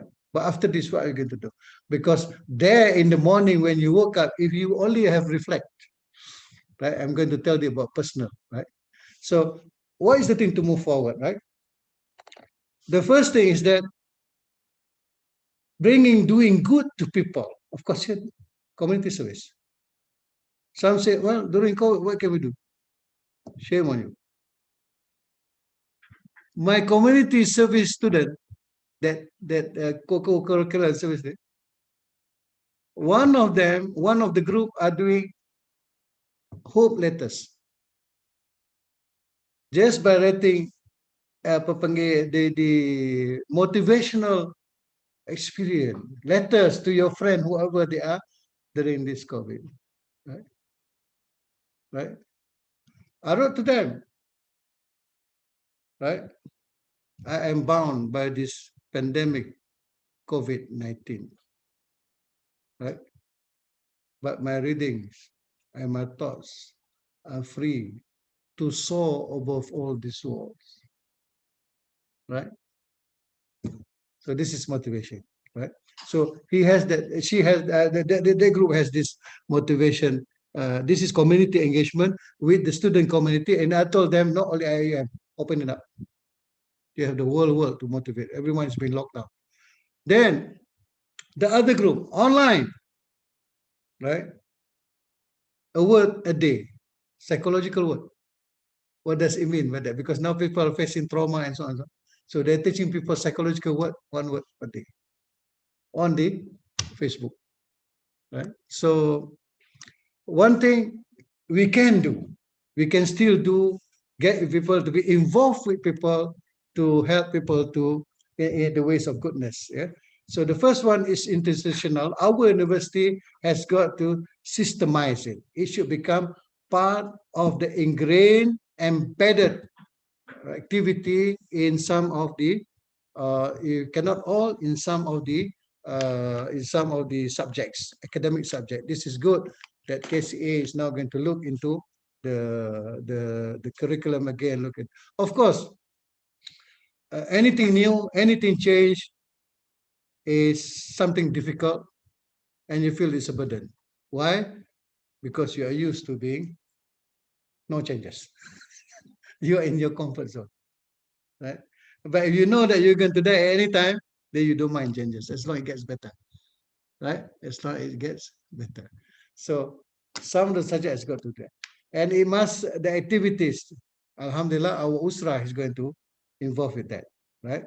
Okay, so it's just that we cannot work in silos as we have before. So perhaps that central agency will look into arranging this and coordinating the whole thing. But going down to the masyarakat, we have to do that. Institutional as well, there should be more community-based research. Community-based research. Because when you do community-based research, the benefit will go back to the community, right?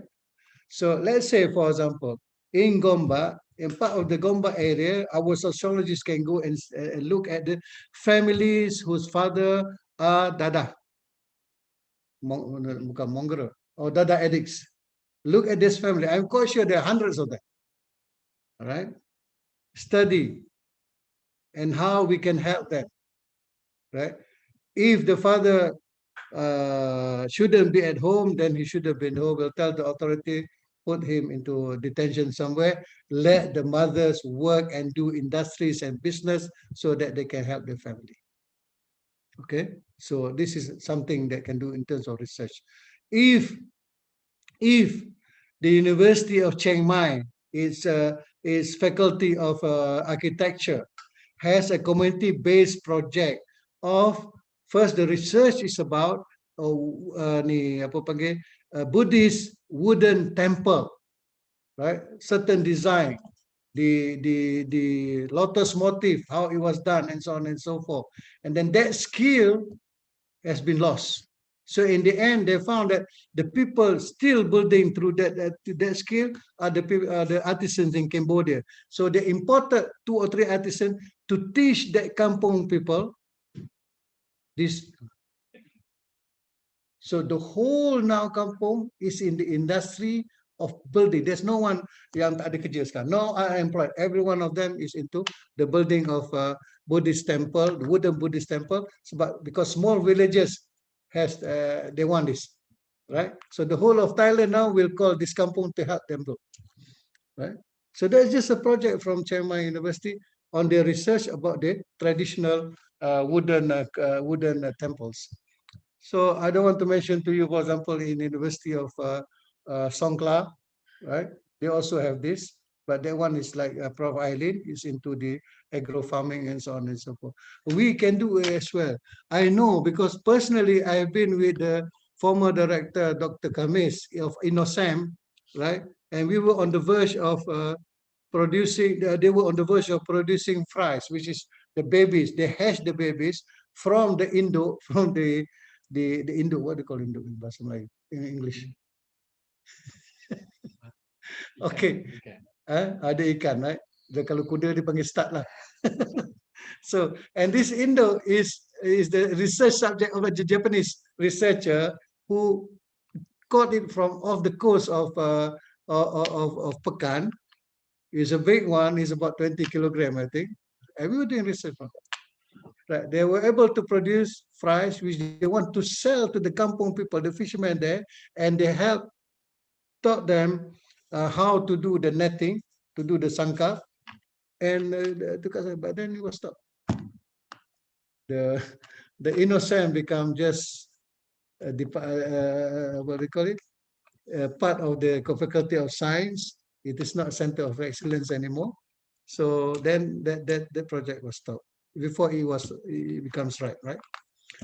And at the personal level, because time is short, the first thing is for you to make that change in yourself, in your heart. So if I may suggest the practice of the Al-Ghazali recommended, right? First and foremost, when you woke up in the morning, put yourself in the position, if Allah has taken you last night, you will be crying, you will even be crying blood, asking Allah to send you back just for a while. And here, Allah has given you this life, and you might have this 24 hours. You might have the whole day life before He takes you in the mini death to sleep. So you must promise yourself, you must make a contract with yourself that today you are not going to waste any second. Every second, every tick is very valuable because you don't know when you are going. Okay, you must have that with your heart. This is called mu'ahada. Then you step out. You're going to go for your prayers. You're going to go for that. You must have the monitor inside you. You don't want to go to prayer wearing your jubbah and so on, and then standing in saf, and then you're looking at the other. You say, coming to prayer, you must wear properly. This guy is just wear. You are now observing people, judging people. You are not ready for your prayers. And at the end of the prayer, there's something you say, I think I have a khushu just now. I think that guy was moving. I don't think. You start judging others as well. Right? So these are the internal things, the internal diseases inside you that you have to take up. So you must have the muraqabah, the monitoring of yourself. And go through the whole life, you come back before you sleep, you do your muhasabah. When you do your muhasabah, you find yourself very good, you say, Alhamdulillahi Rabbil Alamin. And then when you say a lot of shortcoming, you say, Astaghfirullah al-Azim. All right? And then you start saying, oh, Hamidon, you think you are the best, you think so and so, so and so and so.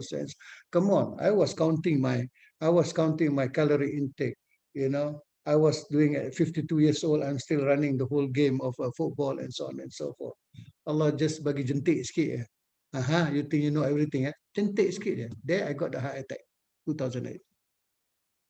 And now, because of that traumatic experience, I am transformed. Sister Rohana, I'm sorry if you look if you're listening to this. When I came back from my from hospital, I was on short fuse. I couldn't take people wasting time because at the time I had the attack, it passed through me. So, do I have enough? If I meet Allah now, oh Allah, if this is it, so if only I've done it, if only I've done it, if only I've done that. Say to me, Allah has given me. I'm living on on given time, on anugerah time. So please, if I if I sound kadang-kadang tak sabar, marah apa semua, it's because of this thing. All right. On the personal level, when you find yourself good, say syukur. We say Allah shortcoming, do istighfar, and don't think yourself so great. Right. After that, you must teach yourself how to innal hasanat yuzhibna sayyi'at, right? That the good deeds will erase out the bad deeds. So do apa panggil mu'aqabah, punish yourself. You do something bad yesterday, so tomorrow morning before subuh, instead of giving $1 to the apa panggil to the box, give $10. Tomorrow morning, go and buy because you want to eat at the university. You're buying your breakfast. Instead of buying 1 or 2 bungkus, buy 10 bungkus for sadaqah. This is how you overcome the bad deeds with the good deeds. Okay, brothers and sisters. So institutional is there, personal is there. Sorry, the time is short. Wabillahi taufiq wa hidayah. Wassalamualaikum warahmatullahi wabarakatuh. Thank you very much, Dato Hamidon, for very insightful and interesting talk. And of course, with the tadkirah, so many things that we can learn from it. We have only a few minutes left. I will open for any question if there is any. There is one on the already posted earlier. Dato, the plan for the Cambodian outreach is very long term and include every domain of normal life to transform the life of the whole community. This is a question, but I think it has already been answered by the slide. Okay. So I do not think that it needs to be elaborated. Is there any other question? Maybe Tan Sri, you'd like to ask? Yeah. Okay. Yes. Can I take this opportunity to go first because I have another meeting to attend at 12 o'clock. So, Dato, I think your discussion and your elaboration is magnificent, and I'll tell you why. Because it is very original. It is not a textbook stuff, something that comes from your own experience, something that comes from your own interpretation, something that makes us think, because the experience that you've gone through, half of us has not even gone through it. So I think the lesson from your talk, apart from the many things that I have noted down here, is how do we get engaged? How do you actually be involved? How do you actually be part and parcel of the community? At the end of the day, I think the question of transformation is ultimate. If you can't do that, then at least we should meet halfway in terms of engagement. And this is what I think the university is trying to do, inshallah. And there are many things that I think you have said. If only I have more time, I will elaborate on it. But the lessons that I take from you is this. The last few words that you say, are we honest to ourselves? I think that's my reflection point. All of us who have listened to him, I see more than 100 of us, go back for this weekend and ask, are we honest with ourselves? If you are not honest with ourselves, then how do we become honest to ourselves? And again, Dato Hamidon has elaborated how to be honest with ourselves. Now, until we are honest with ourselves, the rest are just hypocritical. Somebody used the word hypocritical organization. We say something else, but the organization is something else. Yeah. The very element that you talk, do we pick stuff that we see on the road? That's enough to say whether we are hypocritical ataupun tidak. As a first test. If you are not able to do that, then you can forget about rahmatan lil alamin, because it will never happen, because your own rahmatan will not be there. So I like your talk. Thank you very much. I think we can talk some more, Ustad, for this. I really cherish your contribution, and I hope those people who are still struggling to understand this will go down and understand very well what Ustad Hamidon have said, and I think it is a blessing for that. I am very enriched with this. Alhamdulillah. Thank you very much. And now I need to depart to RSOG and tell them what you said. These are the corporate people. These are the corporate people who are sometimes not even honest with themselves. So inshallah, we'll meet again, Ustad. And thank you very much, Sunny. Thank you very much, Liana. And thank you very much for those who make this happen. So wabillahi taufiq wa hidayah. Assalamualaikum warahmatullahi ta'ala wabarakatuh.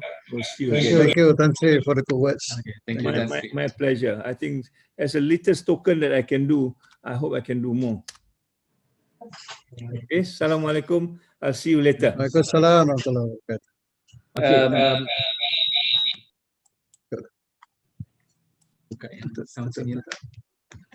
Okay, there is well, I don't think that we have time to entertain several other questions, but I think Prof. Hafiz mentioned that individual needs versus ummah needs, how to approach. This is just to discuss that would be quite long, but I think we can simplify that. Okay.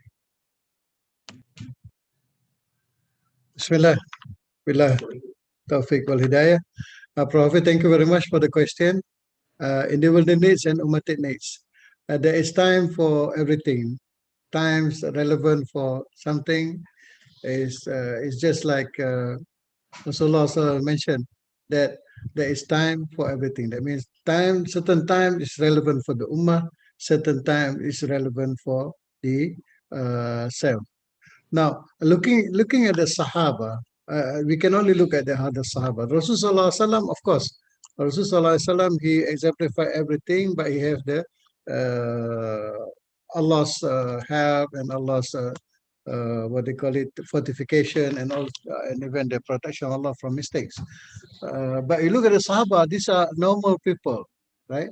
So they have their personal life, and they have their contribution to the ummah. I would say the balance that we can get to that is when we put ourselves at the first instant that we are not people of the world. I'm sorry to say, because some people, they will quote the ayah that وَابْتَغِي فِيمَا أَتَاكَ اللَّهُ دَارَ الْآخِرَةِ وَلَا تَنْسَ نَصِيبَكَ مِنَ الدُّنْيا. So perhaps a lot of us were saying the second part first, that shouldn't forget what is your nasib on this world, right? We should go for the best of this world that we can have. We should be as rich, even richer than any people that we should have. But what do we do with that, right? So for us, we go to the top, we have everything, it will all be tatwir, it will be channelized to be used as a Khalifa, to be used for the people, either the Ummah or even cross the Ummah for humankind. Just like Sayyidina Ali said, the people are two parts, two types, right? Your brothers in Islam and sisters in Islam, or you're equal in humanity, right? So that is Sayyidina Ali saying, right? So this is what we think, the function of it. Now, how to get that is your hizq, your sharpness of mind or spirit to divide the time that you have. That is why you say the Sahaba dulu, lions during the day and ruhban during the night. Okay. So this is my thing. You have that balance. I think we should, everyone should find on his own. Thank you very much. Okay, I think due to the time limit, then there is one question, but I think from this one is from Amira from UM, which I believe I think you can communicate further with Dato. Okay, Dato can look at the question. Maybe you can communicate later then for the discussion. But anyway, then I think we better conclude because this is already beyond 12 o'clock. Just that I think my last point I would like to highlight, and based on the presentation that has been done by Dato, the challenge would be for, of course, KCA and our IM community is to, because we can see already the importance or the significance of having community engagement, or even better than community transformation, not only for the community but also for the what we call this our students, our staff. I mean, it will transform also the behavior or the thinking of our staff. So the challenge will be how to what we call this, incorporate this in ourselves, or to have a more structured what we call this way to ensure that more students and more staff will be given the opportunity to be involved in this what we call this community engagement. So that will be the challenge that I think we have to think about it. At the kuliah level, at the university level, we have to look into this. And inshallah, with the staff, I believe that there is a what we call a good opportunity that we can implement this, inshallah. So with that, then I think on behalf of the organizer, KCA, then I would like to thank all participants who have been with us for this 2-hour session. I think with that, then I think we close with the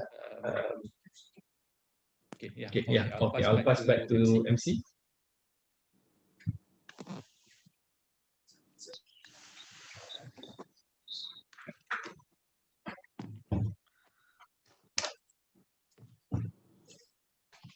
Thank you very much, honorable speaker, for his enlightenment speech. Inshallah, we hope we will practice in our life to be successful in this world and hereafter. Now I would like to invite our honorable rector, Dr. Zulkifli, deputy director, Future writer. deputy director, to give token of appreciation to our moderator, Associate Professor Dr. Sani Izani Hassan, and our speaker, Dato Hamidon Abdul Hamid. Inshallah, very happy.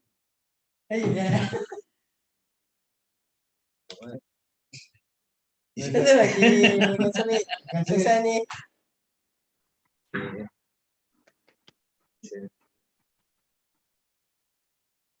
And also to Oh yeah. our MC. Our Okay, MC. thank you. Thank you so much. Thank you. Okay, thank you very much.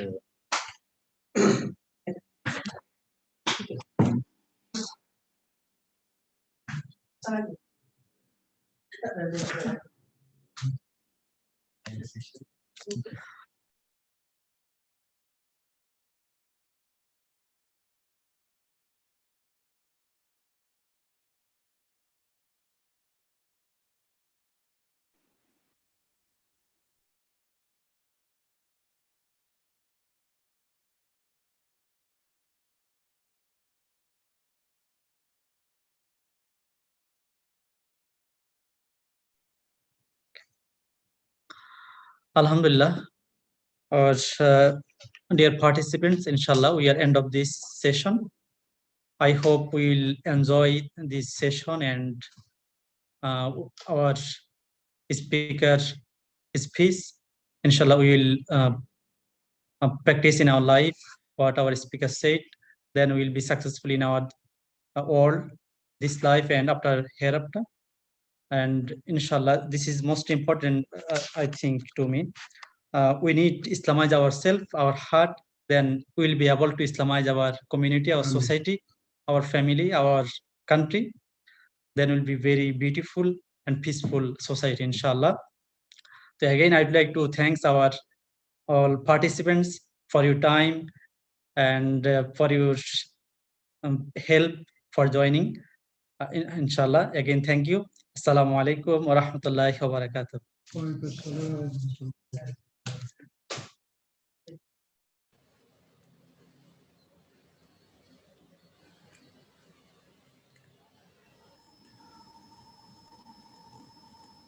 Terima kasih Dato'. Sorry, tak boleh nak join.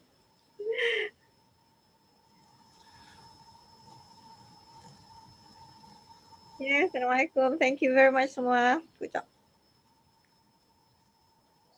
Thank you, Dr. Thank you. Thank you everybody. Thank you Dato. Assalamualaikum. Terima kasih banyak-banyak. Saya jumpa lagi buat acak kali sikit. Ya, ya.